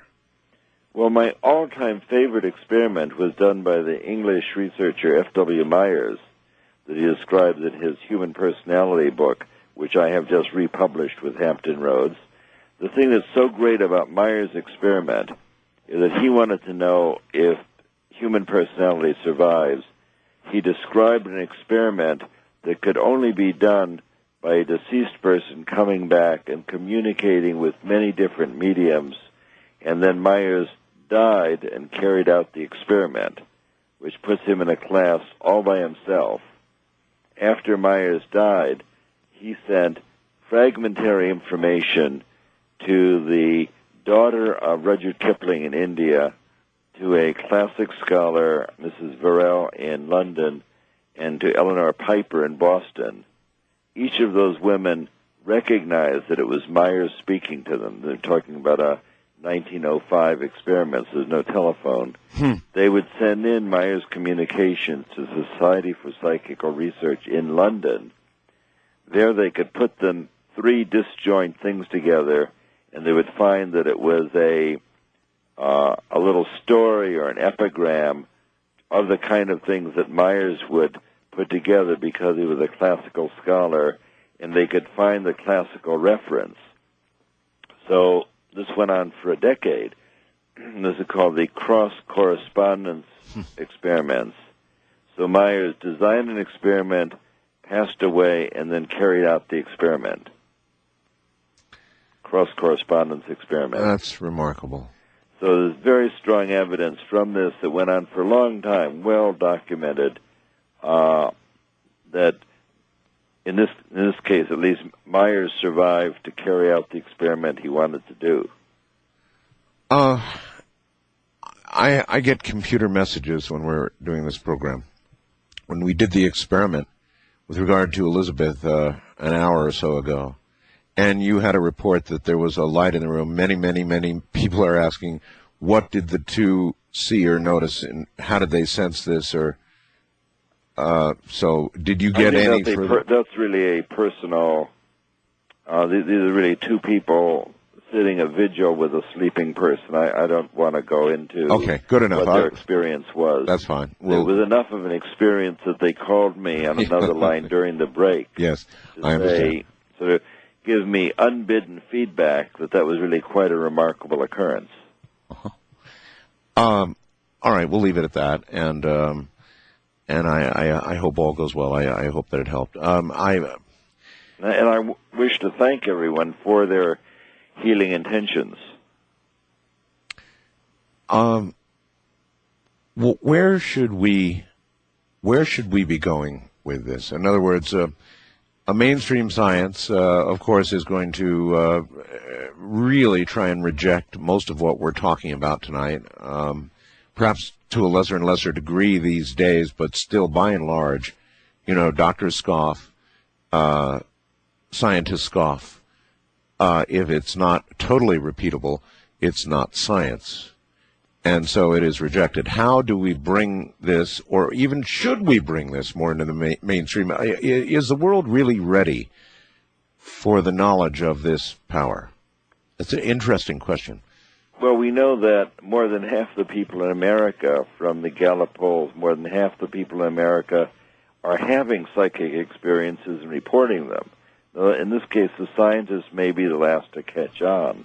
Yeah. But as more and more people do research in distant healing and different kinds of healing ministrations, non-local connections that work, then I think the doctors become more and more interested. What makes you think, though, that if you can save a life with this, doctor, that you cannot take a life with this?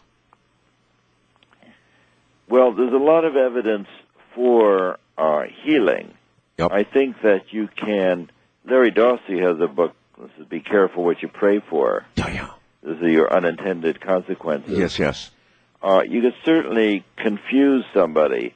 That if I can close my eyes and send you a mental image, and you say, "That looks to me like an ice cream cone," I say, "That's very good, Art. I was visualizing an ice cream cone." And we know that we can have that kind of mind-to-mind connection. Similarly, I might be able to send you a picture that would confuse you or frighten you. But the evidence that I could send you something to injure you is pretty scanty. Well, that may be, Doctor, hold on. That may be because there's not been a lot of work done in that area. Hopefully there aren't a lot of people who would do that. Doesn't mean it can't be done, though. And it seems to me a power that great can be wielded by the will of man in either direction. Just a thought, maybe not. Actually, I hope not.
reach Art Bell in the Kingdom of Nye. From west of the Rockies, dial 1-800-618-8255. East of the Rockies, 1-800-825-5033. First-time callers may reach Art at 1-775-727-1222. Or use the wildcard line at 1-775-727-1295. To reach Art on the toll-free international line, call your AT&T operator and have them dial 800-893-0903.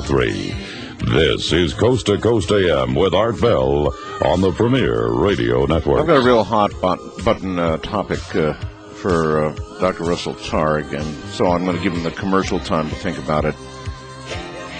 And so here it is. One has to wonder if this is all a function of the mind, and the mind is all a function of a great non-locality. I wonder how mind-altering drugs either do or do not affect one's abilities in this area. I know it's a real hot button, but it's kind of one that I want to put the doctor out, but put him in that frying pan and ask. He may not have an answer, but it's an obvious question, I think. All right. Back now to Dr. Targ.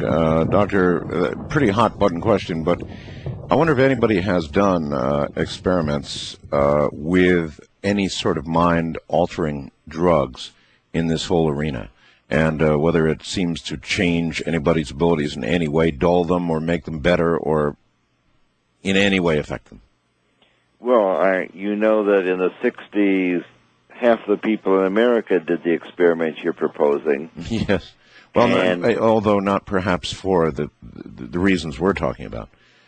Well, the result tends to be that when people use mind-altering drugs, they feel very psychic, but they're not actually very psychic. Drugs can allow you to learn a lot of different things, but generally about yourself rather than about what's going on in a distant place. Remote viewing is actually an intellectual ability where you have to separate out all of the mental noise from your memory and your imagination and what's in the room and your wishes and your experiences. You got to separate out all that ongoing mental activity from the very weak psychic signal. So then it would be your view that a mind-altering drug of some sort would just dull that ability. It will not make, in my experience or in my readings, it doesn't make you more psychic, but it can definitely give you an insight as to who you are. I mean, Houston Smith has a wonderful book called Cleansing the Doors of Perception. Now, Houston Smith is probably one of America's preeminent writers on religious topics. He wrote a very famous book, Man and His Gods, Man and His Gods has a new title that doesn't have man in it, like from the history of world religion. But Houston Smith has recently wrote a book called Cleansing the Doors of Perception, where he's talking about drugs as a entheogen. That is, various kinds of drugs allow people to quiet their mind and have a experience out of space and time where they actually learn something about who they might be, what the relation to the universe, what the relationship to God is. And these often are life-changing experiences. Yes, oh yes. Your book, the title of your book itself is intriguing, The Heart of the Mind, How to Know God Without Belief. How indeed do you know God without belief? Well, all of the mystics talk about experience. That is how you know God without belief is by quieting the mental chatter so that you can experience something beyond your ordinary day-to-day activity. That sounds an awful lot like what you just said about mind-altering drugs. That's right. But there are many paths. I mean, in the 60s, there was sex, drugs, and rock and roll. Yes. All of those things will stop the ongoing chatter, along with meditation, listening to sublime music, having a spiritual teacher who will stop your mind and break your heart.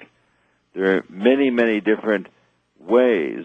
Meditation is the best-known way of quieting your mind so you can experience something beyond where you normally sit.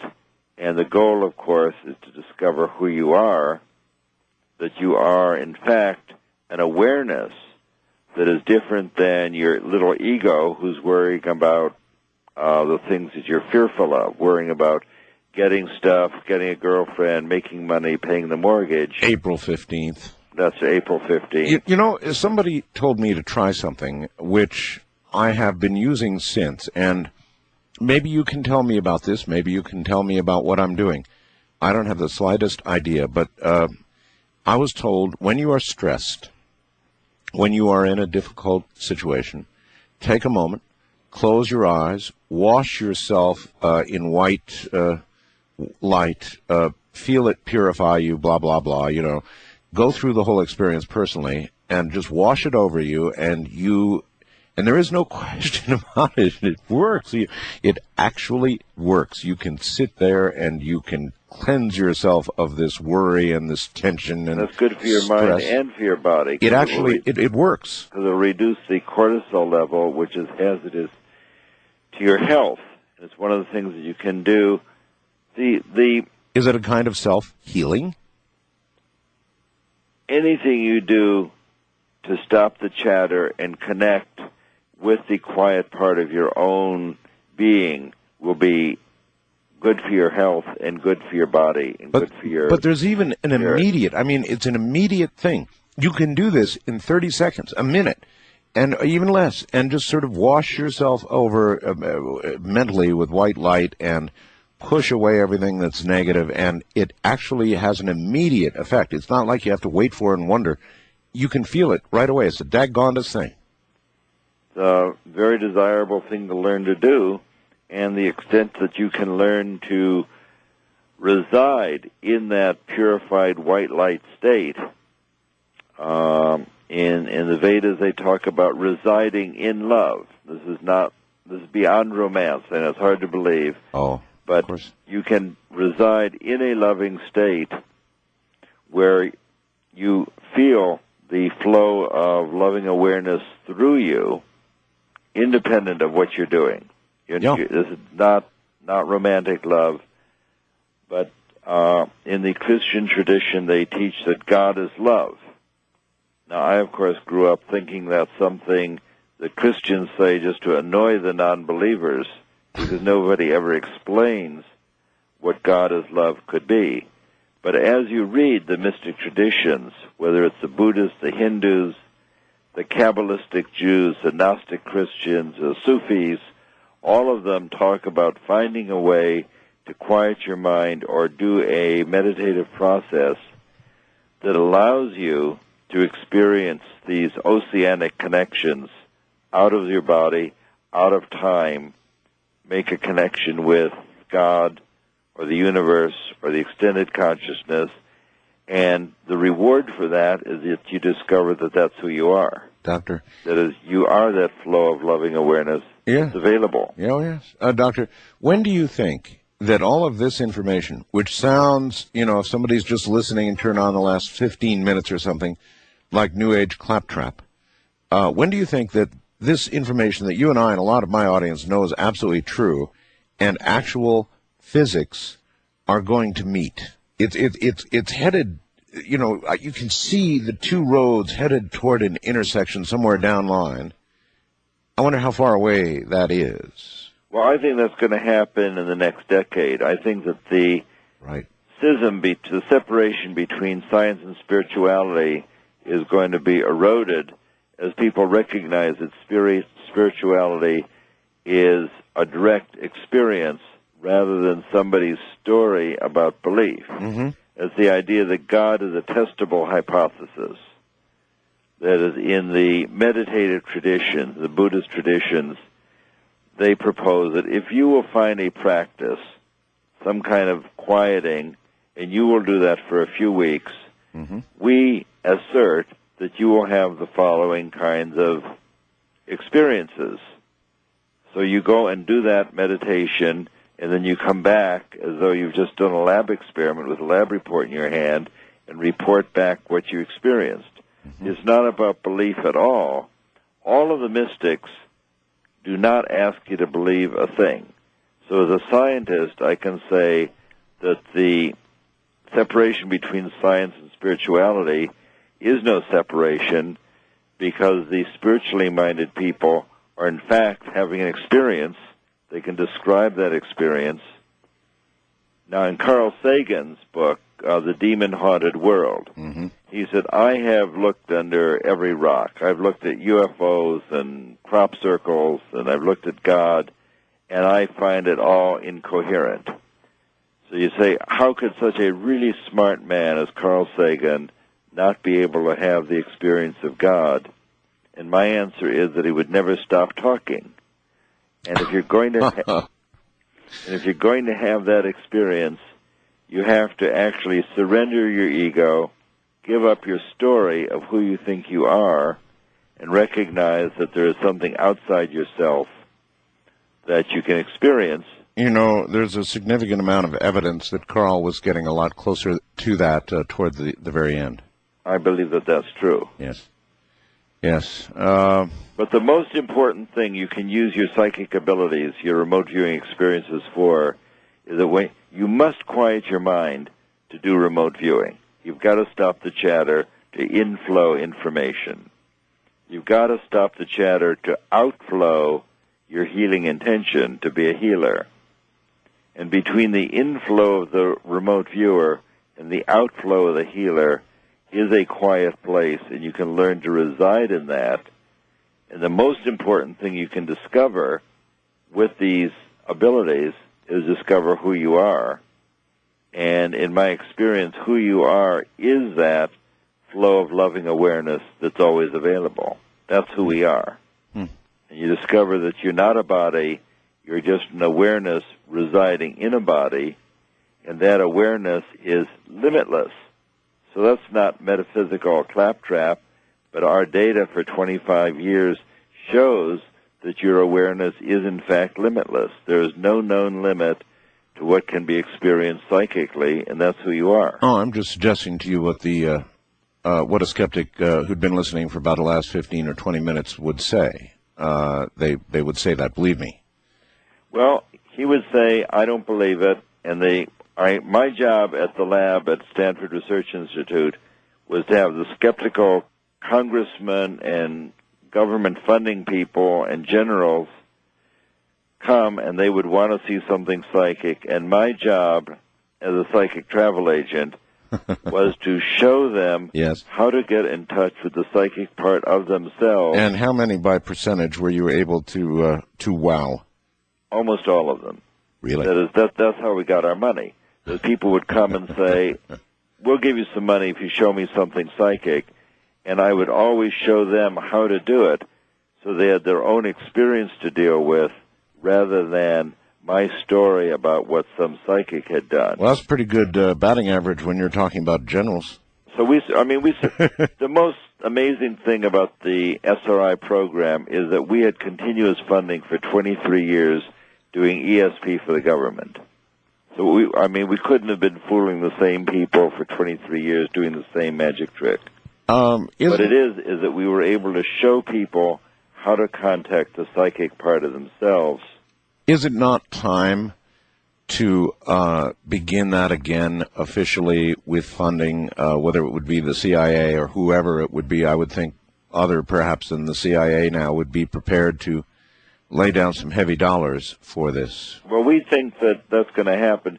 We're having a conference of all the remote viewers in Austin, having 30th anniversary of remote viewing, and it's open to the public, and people can find out about that at a website called rvconference.org. Oh, you've got a lot of listeners right now in Austin, believe me. So this is a remote viewing conference. They just go to rvconference.org, and you can come and visit with Ingo Swan and all the other.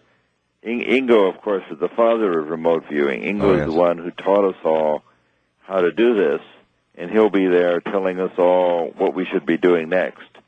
So there's going to be a very exciting conference, June 14, 15, 16th in Austin. You know, Doctor, I hate to ask you to even take any of his thunder, but damn, that's a good question. You know, most of my audience is pretty familiar with what remote viewing is.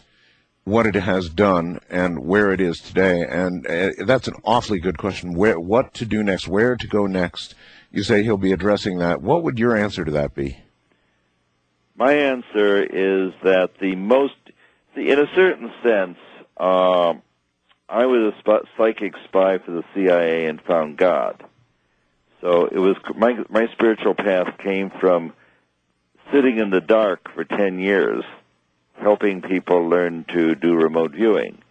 And what you discover is if you sit quietly for 10 years in the dark, that your awareness is really beyond your physical body. It's just obvious. It's not a belief system. It's just something you experience and can demonstrate. So I think that the most important thing that a person can do with these abilities is to discover who they are, rather than finding car keys, making money in the stock market. Finding parking places is pretty important. But next to parking places, if you can discover who you are, that there is something to you beyond your physical body, that is the most important thing you can do with these abilities. The whole thread running through our book, Miracles of Mind, is how to do remote viewing, how to quiet your mind, and how to discover who in the world you might be. And when you discover who you are, what do you know? I mean, what do you do? Well, the first thing you discover is that you can wake up in the morning and reside in gratitude rather than in fear or resentment or judgment. I mean, I live in Silicon Valley, where a day without judgment is like a day without sunshine. But what you can learn to do is to wake up in gratitude for your health, that you live in America. But the principal thing that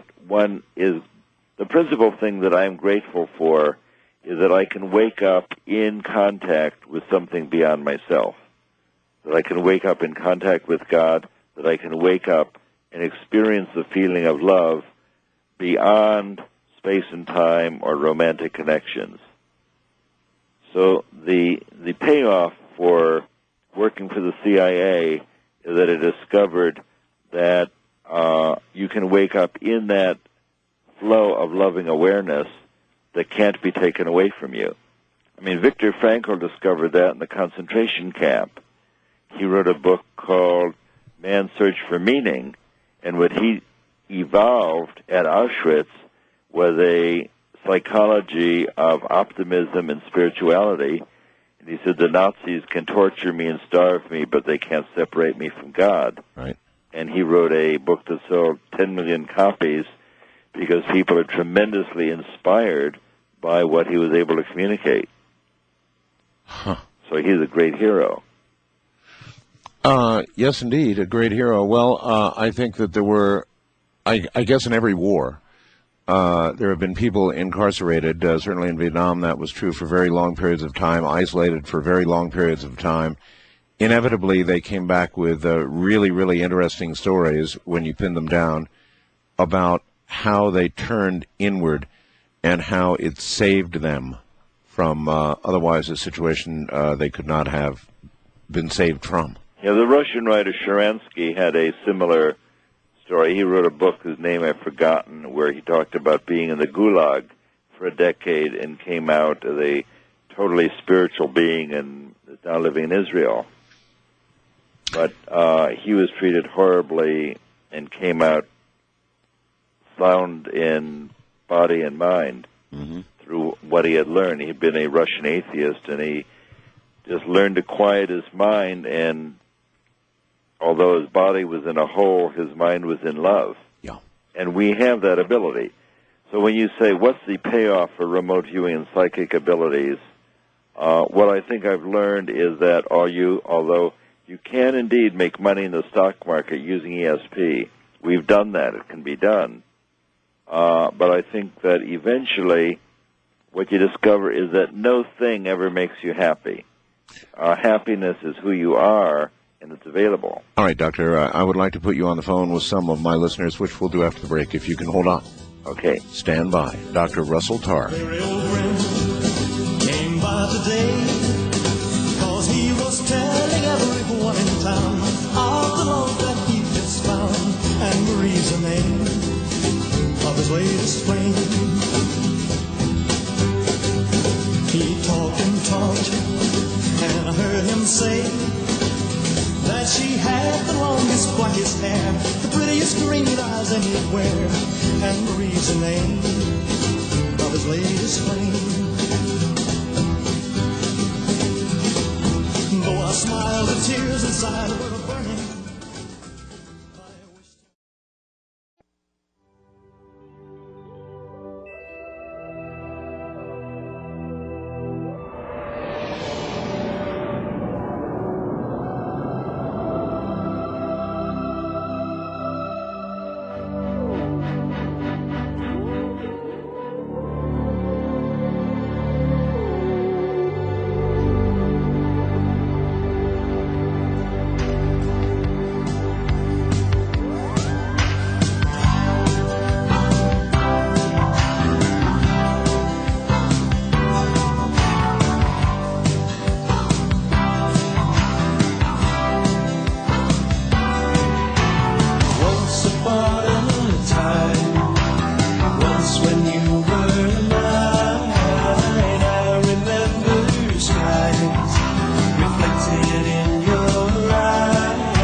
In the Kingdom of Nye, from west of the Rockies at 1-800-618-8255. East of the Rockies, 1-800-825-5033. First-time callers may reach Art at 1-775-727-1222. And the wildcard line is open at 1-775-727-1295. To reach Art on the toll-free international line, call your AT&T operator and have them dial 800-893-0903.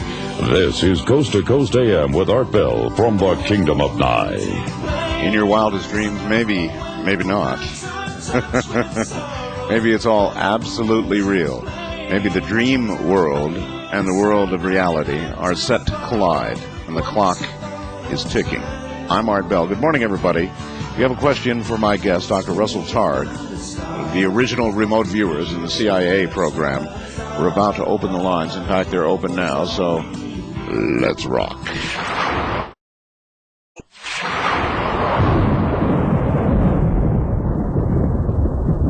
All right, once again, here is Dr. Russell Targ. Again, his book is The Heart of the Mind, How to Know God Without Belief. Also, Miracles of the Mind, exploring non-local consciousness and spiritual healing. And so, Doctor, if you're ready, we've got lots of people who would like to speak with you. I'm happy to be with you. All right, here we go. First-time caller line, you're on the air with Dr. Russell Targ and Art Bell. Hello. Good morning, Art. Good morning, sir. I'd like to bestow a title on you of Grandmaster of Nighttime Talk Radio to start with. Thank you. Very kind. I think you're the best. Thank you. I'm listening on WAAV 980 AM in Wilmington, North Carolina. That's the way to do it. Give your local station a plug, everybody. There you go. All right. Anyway, I think you've got the best selection of songs relating to the current subject. Thank you. I don't know who picks them out, but I do. They must be psychic. You got to be psychic. Do you have a question for my guest?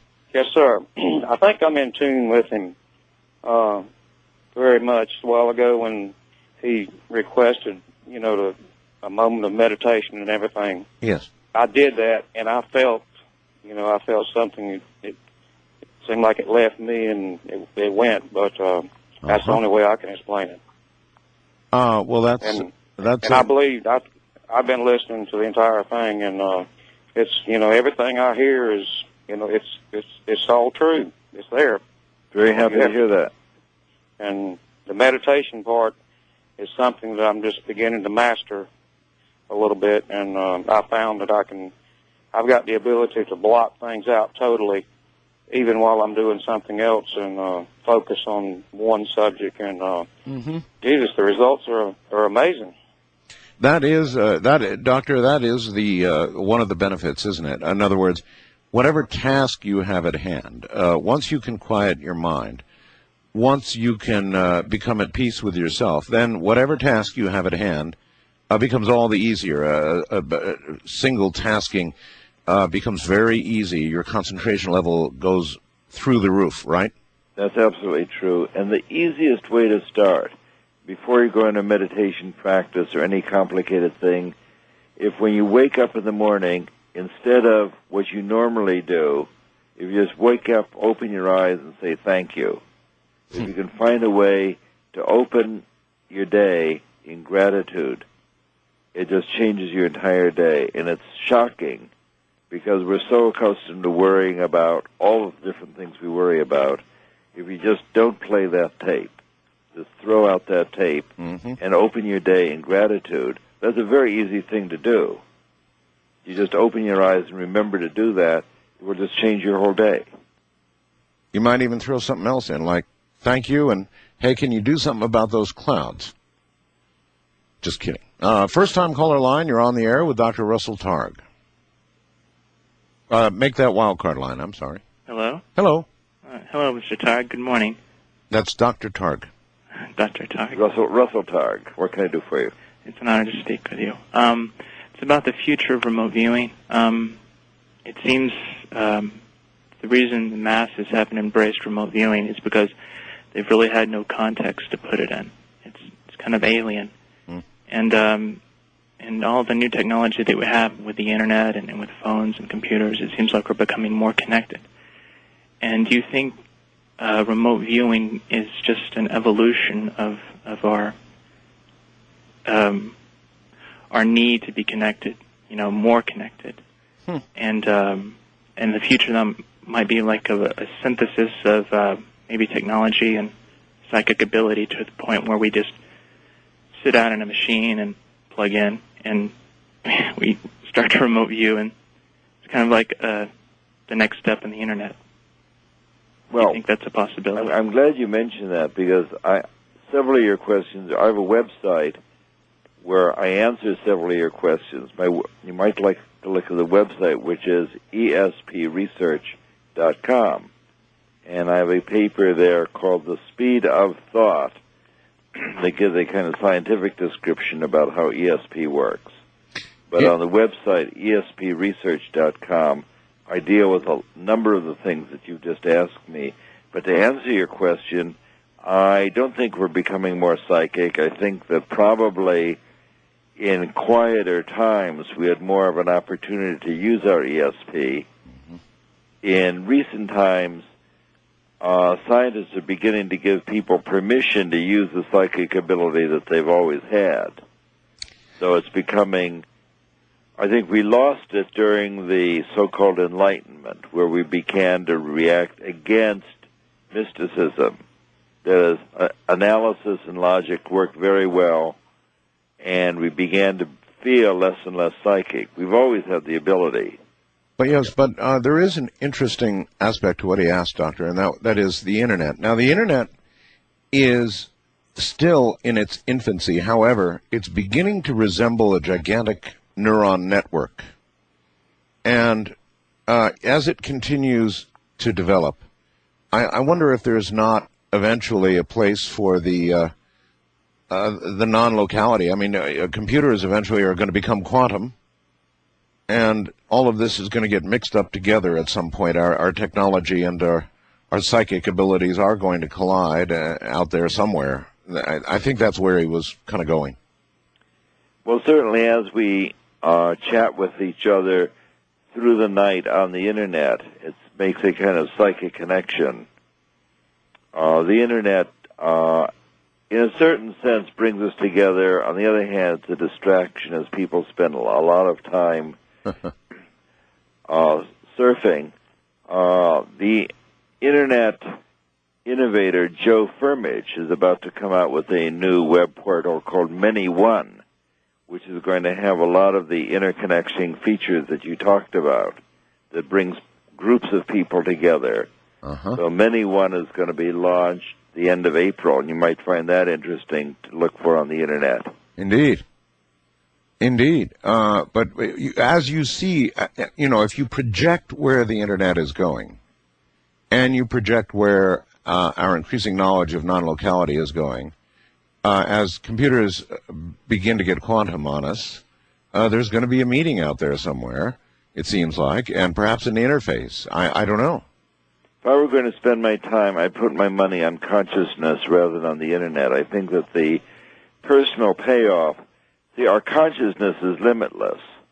We can know, Google works very, very well.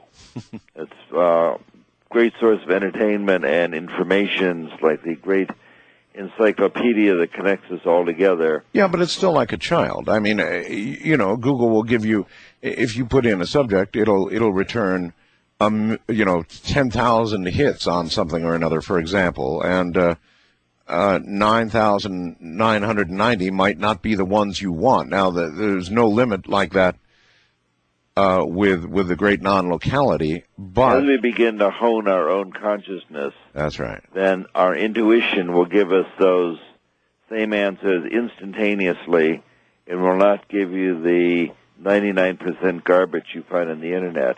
I really believe strongly that we can learn to develop our intuition and make better choices in our lives. Where intuition is a combination of all of our subconsciously stored data plus what we derive non-locally. Yeah, but it might be interesting to see Google of the year 2100 or 2200. I'm sure that'll be an awesome event. Maybe a different Google entirely. Listen, there are some physicists, theoretical physicists, who say the end of all physics is in sight. And I wonder what you say about that, that we're about to run into a wall. Well, physicists have been saying that for at least 100 years. Lord Kelvin said that at the end of the 19th century. He said that physics is about all solved except for two little clouds. And those two little clouds, one turned out to be relativity theory and the other turned out to be quantum mechanics. Those clouds turned out to be pretty big. In recent years, Michio Kaku has been saying that we will soon have a complete understanding of all physics. It'll be described in an equation less than an inch long. That's indeed what he says, yes. Isn't that? That's a beautiful idea, but it's a silly idea because every year, as physics is about to explain what it sees, entirely new phenomena show up. That is, in the 1980s, Stephen Hawking, a distinguished physicist, said that by the end of the century, we will explain everything we can see. 10 years later, they discovered that the universe is accelerating in its expansion. So everybody went back to the drawing board. Yeah. There'll never be an end to physics because the universe is limitless. So the whole idea that there'll be an end to physics is logically incoherent. That is, Gödel's theorem says that any system always contains things that can't be proven.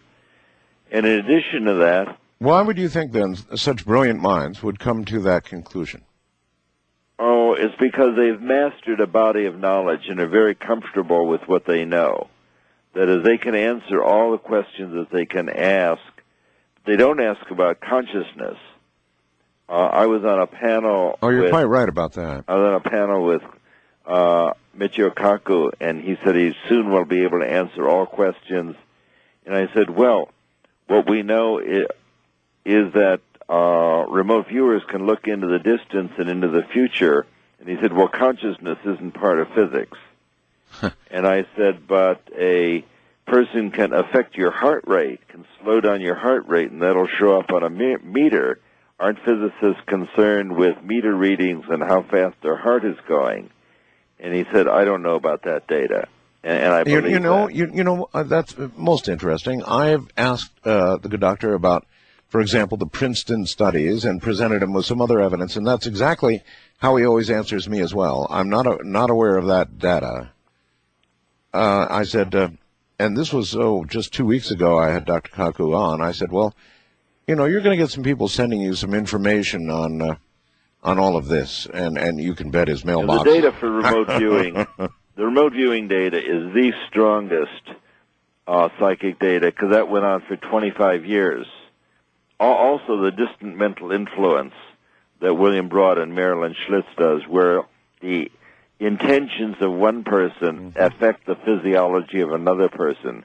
How could a scientist not be interested in the fact that my thoughts can affect his heart rate? Well, trust me, he has the data now, and so the next time we speak, it'll be interesting to ask whether he reviewed it. East of the Rockies, you're on the air with Dr. Russell Targ. Hi. Hello? Hello. Yes, sir. Yes, this is Phil in Chicago. Yes, Phil. I wanted to ask Dr. Targ, and this is referencing The Holographic Universe by Michael Talbot, and also some of the experiments that you've done on your program, Art. And I have no idea what kind of numbers of people you're dealing with, but it's got to do with large numbers of bits of consciousness, human consciousness, creating order out of randomness, and the possibility that what these numbers of people are actually doing are recreating the holograph that we call the universe and reality, and whether or not there's any validity or evidence. You know, basically what I'm talking about is like the 100th monkey concept. Well, I don't think that the people are redistributing the chaos. I think that the holographic model is a very good analogy. I don't think the world is actually a hologram. I think it looks like a hologram because the hologram is non-local, and we live in a non-local universe. But I don't think it's actually holographic because there's no coherence to make it holographic, but it's non-local. So what if we're all in agreement on a subconscious level that reality is going to be such and such a way, and that between media and religion and other mass consciousness affecting institutions actually keep it a certain way? All right, let's ask this, Doctor. Do you believe it would be possible for a very talented person to inject a concept into non-locality, into mass consciousness, whatever you want to call it, to actually inject a concept? You know, I think that happens on MTV all the time as a way of getting kids to buy the current brand of sugar water that's being sold. I think that television is a principal vehicle we have for injecting concepts into the society. That is really, yeah. In order to send somebody a signal through their psyche, a person has to be have an open mind, that is, be receptive. And I think that our society is so noisy that people tend not to have that receptivity.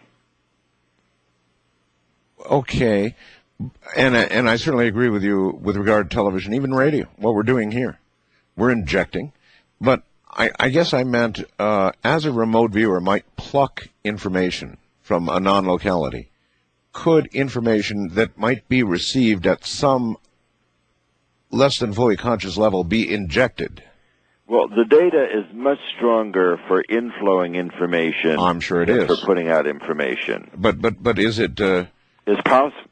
I mean, to the extent that I can visualize something here in front of me, and we've done this experiment, I can visualize something, and you will then tell me what it is. There is no doubt that I can put out a signal, and you can pick it up. Now, of course, you're able to do that because there's only one of us here, and there's no separation between us. So the model that I am broadcasting a psychic signal from here to your studio, that's not a good model because we know that the distance doesn't matter. But certainly I can conjure up a picture, and you can describe that picture. That's like injecting it into the society.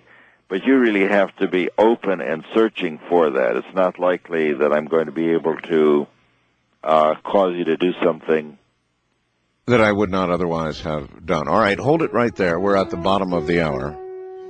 I have a question about the number of minds, whether it really matters or not. I've been where the eagle flies, rode his wings across autumn skies, kissed the sun, touched the moon, but he left me much too soon. His ladybird, he left his ladybird. Ladybird, come on down, I'm here waiting on the ground. Ladybird, I'll treat you good. Winding your way down on Baker Street, lighting your head and dead on your feet. Well, another crazy day. You'll drink the night away and forget about everything. This city desert makes you feel so cold. It's got so many people, but it's got no soul. And it's taking you so long to find out you were wrong when you thought it held everything. You used to think that it was so easy. You used to say that it was so easy. But you're trying now. Another year and then you'd be happy. Just one more year and then you'd be happy. But you're crying now. To reach Art Bell in the Kingdom of Nye, from west of the Rockies, dial 1-800-618-8255. East of the Rockies, 1-800-825-5033.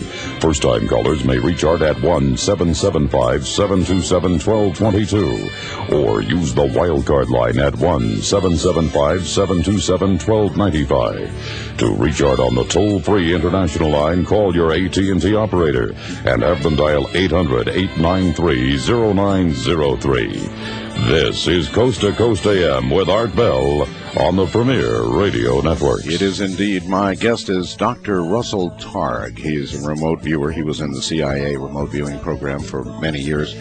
And if you have questions for him, we're going to lay heavily into the phones in this final segment. Stay right where you are.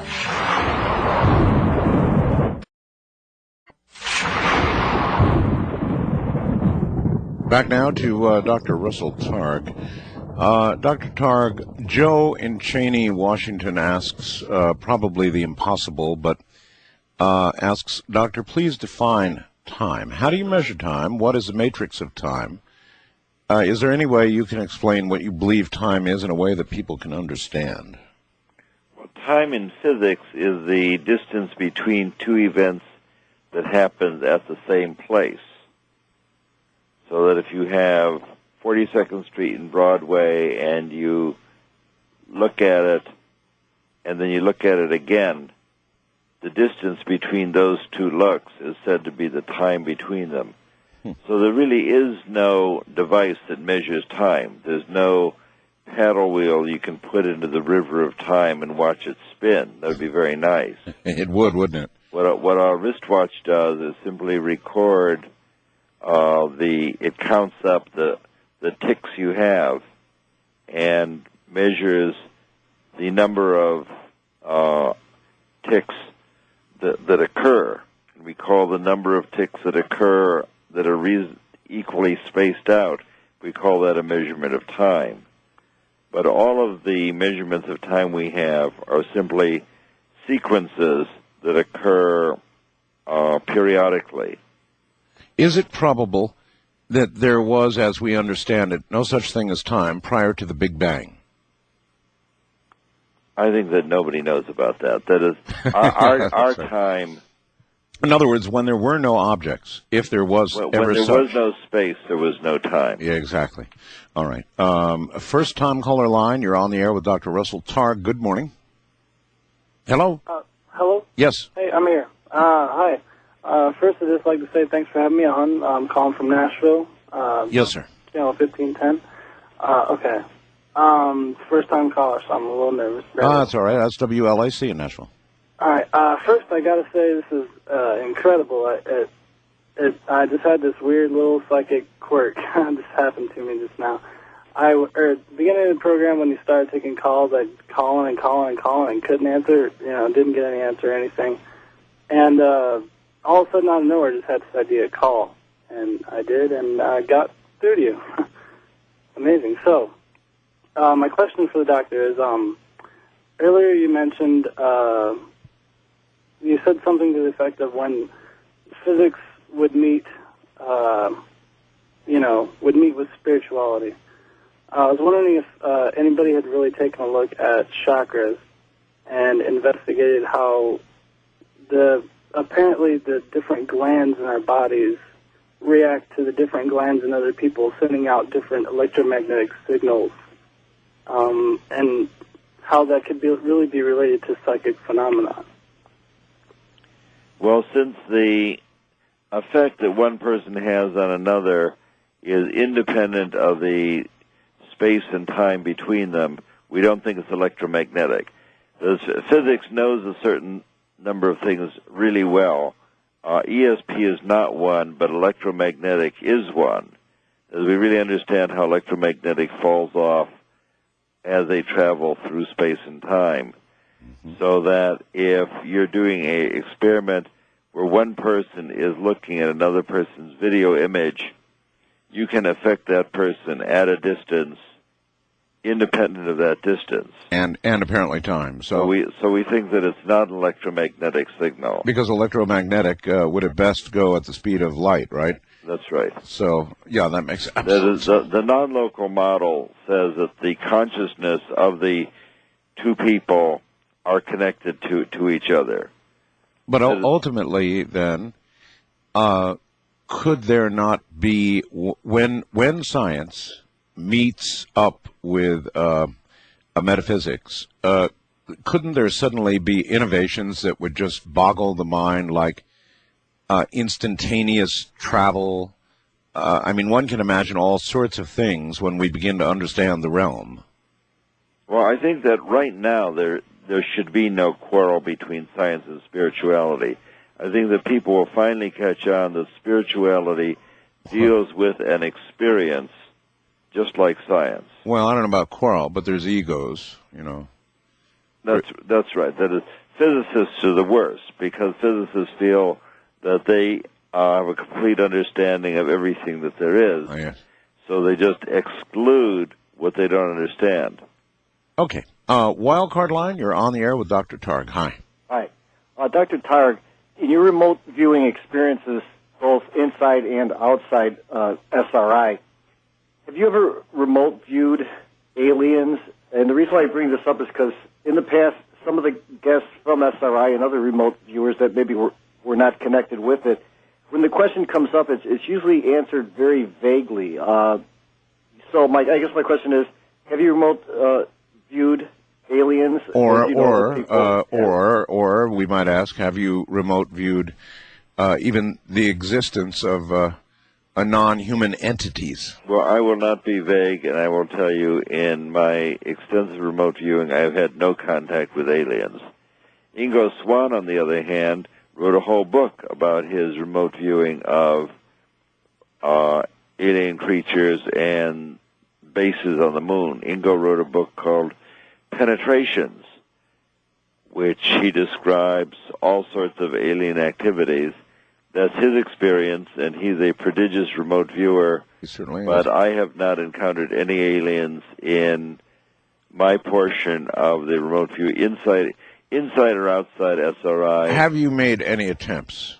That's an important question, because remote viewing is a specific thing. You have to go looking, basically, for targets, right? See, it's very hard to separate your memory, your experience from your imagination. For example, I could tell you that I once quieted my mind and visited an alien saucer, and I had an experience. But there's no way to tell whether I'm seeing a science fiction movie or I was actually on a spacecraft.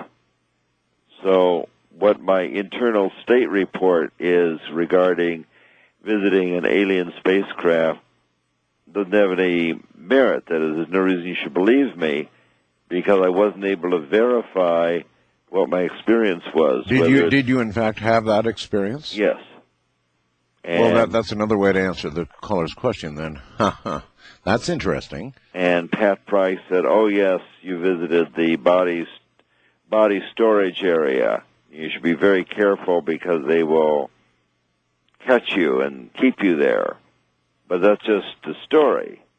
But I have no reason to believe that it corresponds to any kind of external reality, except that the distinguished Pat Price said, oh, yes, I've been there, and you should be careful. Mm-hmm. Oh, very interesting. East of the Rockies, you're on the air with Dr. Russell Targ. Hi.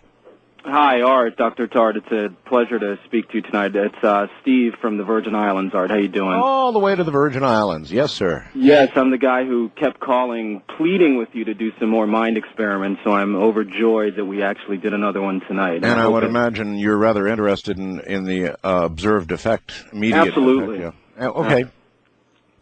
Two questions, though, Dr. Targ. I'm wondering, have you done any research relating to either getting back to what you were talking about intuition before, about any somatic or psychological manifestations of not following one's intuition? The reason I ask is because I've done a lot of writing for my graduate program here on trying to make a case to my school that a lot of what people interpret as anxiety and depression may actually be what you're talking about relating to the way their mind interacts with their consciousness and not following intuition. Have you ever... There's a whole discipline in a whole part of ESP research called psi-missing. And in psi-missing, you use your ESP to determine what the right answer is and then do something different. So there are people who are very skeptical about ESP, but have psychic abilities nonetheless.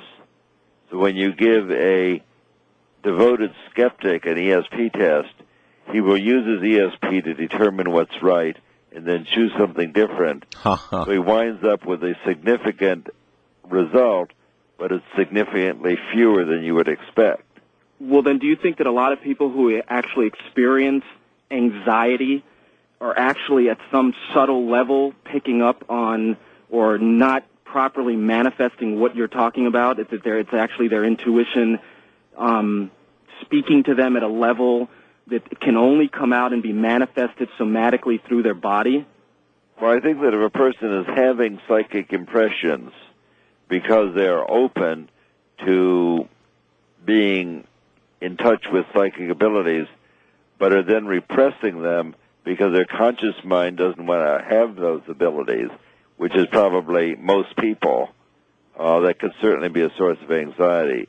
That is to say, if your subconscious is giving you information derived psychically, but because the society doesn't give you a place to put them, then that's a crazy-making experience. Right. That's exactly what I'm talking about, because at least with the research I've done and with some of the clients I work with, and I work mainly with adolescents and kids, is a lot of what they experience as fear and worry and doubt is actually being impressed on them by adults to not listen to what you're talking about, not to listen to that side of them that is actually expressing itself through these manifestations in their body in the form of anxiety. Yeah, all that almost begins as soon as we can talk. Now, the big advance in mental health is with the publish of the DSM-4, that's the Diagnostic and Statistical Manual.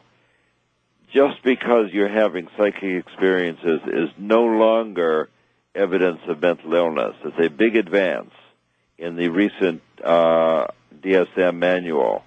It used to be, in the DSM-3, if you told your doctor that you sometimes can read people's minds, that's good enough to get you put away for a 72-hour hold. Mm-hmm. But right now you have to manifest some other weird behavior other than just occasional telepathy. Isn't that interesting? That is a big major advance. Yeah, big change. It's an important change. It means that modern psychiatry recognizes that people may have psychic experiences, and it's not necessarily an indication that you're crazy. Isn't that good news? It is good news, but it also suggests, for example, that some percentage, you might want to put a number on it, I wouldn't, of people who are locked up in mental hospitals really ought not be there. I would guess that that's probably true. In this society, if you are a profoundly psychic person and you live in a society that says you shouldn't be doing that because it doesn't exist, that's enough to drive you crazy. Yeah, and or at least have you declared so. West of the Rockies, you are on the air with Dr. Targ. Hello. Hello. Hi. Hi, this is John from Portland. Yes, sir. Recently we've had a couple of girls, Miranda Gaddis and Ashley Pond. They've been kidnapped from Oregon City. Yes. And I was wondering about remote viewing, how that helps in finding people that have been kidnapped or missing children, what the success rate would be. Well, Gerald Croiset, the famous Dutch psychic, was extremely good at finding missing children. He's world famous and worked with the police.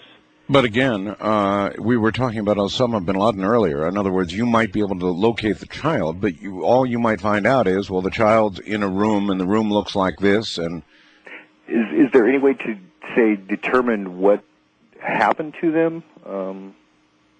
A psychic can often tell you what happens to them. I've done some of that. A psychic can often describe what happened to a missing person. If you want to locate where somebody is, it's good to have several psychics working on the geography. A team of psychics very often can locate a hidden thing or a hidden person. One psychic can usually tell you the condition or what happened to the person. But it's not so much a job for a remote viewer. Okay. Could we ask that people pray for these girls then and to be returned on your show? You can always ask for that, sir. Yes, indeed. Thank you. Yes, you can always ask for that. I don't know. I think regarding bin Laden that there's not a lot of difference, Doctor. I mean, but you said it yourself. Bin Laden, you might describe a cave he's in. Well, with a missing child, you might describe a room they're in, perhaps. A team of people can often work with a map, however, and through a combination of dowsing and remote viewing and intuition, mark the map and find out where it is. But the remote viewers in such a search for an individual would only be a portion of the solution. You would need really psychics, wouldn't you? That's right. You need to bring in many different... The remote viewing is a subset of psychic ability where you describe what's on your mental screen. Mm-hmm. There are many other things you can bring to bear. Otherwise, prayer. First-time caller line, you're on the air with Dr. Targ. Hello. You talking to me? East of the Rockies, call toll-free 1-800-825-5033. I just had to... Well, hold it. We're not allowed to give out last names on the air, so I had to bleep. Oh, I'm sorry. I had to bleep that out. So give us your first name only. Okay, my name's Bud. Okay, and you're in Michigan. Battle Creek, Michigan. Okay. Radio station's WBCK, I guess, 930. Yes, sir. Yeah, I don't listen to your show very much. Just started recently here in the last, I guess, week and a half, maybe. Okay. Maybe a little longer. I've been listening to the stuff you guys talk to on there and everything, and I gotta say, I'm over 50, and I've listened to about the shadow people. I've listened about. Sir, we've got very limited amount of time here. The voices of the ghosts and all that. Right. But I've never witnessed any of this stuff. And I mean, what do you got to say for how come some people don't see none of that stuff, huh? Well, actually, in a way, that's a good question. How come some people are psychically numb? Might be a good question. I think people who grow up in a community where having psychic abilities is discouraged or a sign of craziness will not develop their psychic abilities. That's right. If you want to see something psychic, the easiest thing to do is to look at one of my books where we actually show you how to do it. The Miracles of Mind has now been read by tens of thousands of people, and they write to me and say, that really works. Yeah, we've got links on the website to your books at Amazon, of course. If little Johnny has an invisible playmate, or starts talking about something that doesn't seem to make sense to us, we discourage little Johnny. We say, don't make things up, Johnny. That's not real. We just begin drilling this out of them at a very early age. When I say them, I mean almost all young people, right? But the good news is you can develop the ability, because I've done successful remote viewing with Army generals, cabinet officials, government scientists. We've had very, very good success at SRI. I know, but the numbness is a learned thing, right? That's right, but you can unlearn it. You can unlearn it. With the demand of a remote viewing teacher, and if you wish to unlearn it, if you wish to get in touch with a part of yourself that's psychic, then you can do it. Then you can do it. Your books are available mainly on Amazon.com. Bookstores around America? Amazon's a good place to do it. Amazon is a good place to do it. They give steep, impossible discounts. Yes. It make me wonder how they're going to stay in business. It has been a pleasure to have you on the air tonight, Doctor. I'm always very happy to talk with you. And I wish you and very especially Elizabeth all the very best, and I hope it all helped, and I hope people will continue to send the white light. Thank you, Doctor. Thank you for the opportunity. Good night. Good night. Well, tonight, you all had another piece of proof. I really didn't expect to be presenting it to you tonight, but I found out about Elizabeth just shortly before airtime. It was nothing the doctor suggested to me, I can assure you. I received a phone call from another individual. And so what happened tonight was spontaneous, and the report we got back from the doctor was amazing, but it didn't actually amaze me because I know it's true. From the high desert, I'm Art Bell. Good night.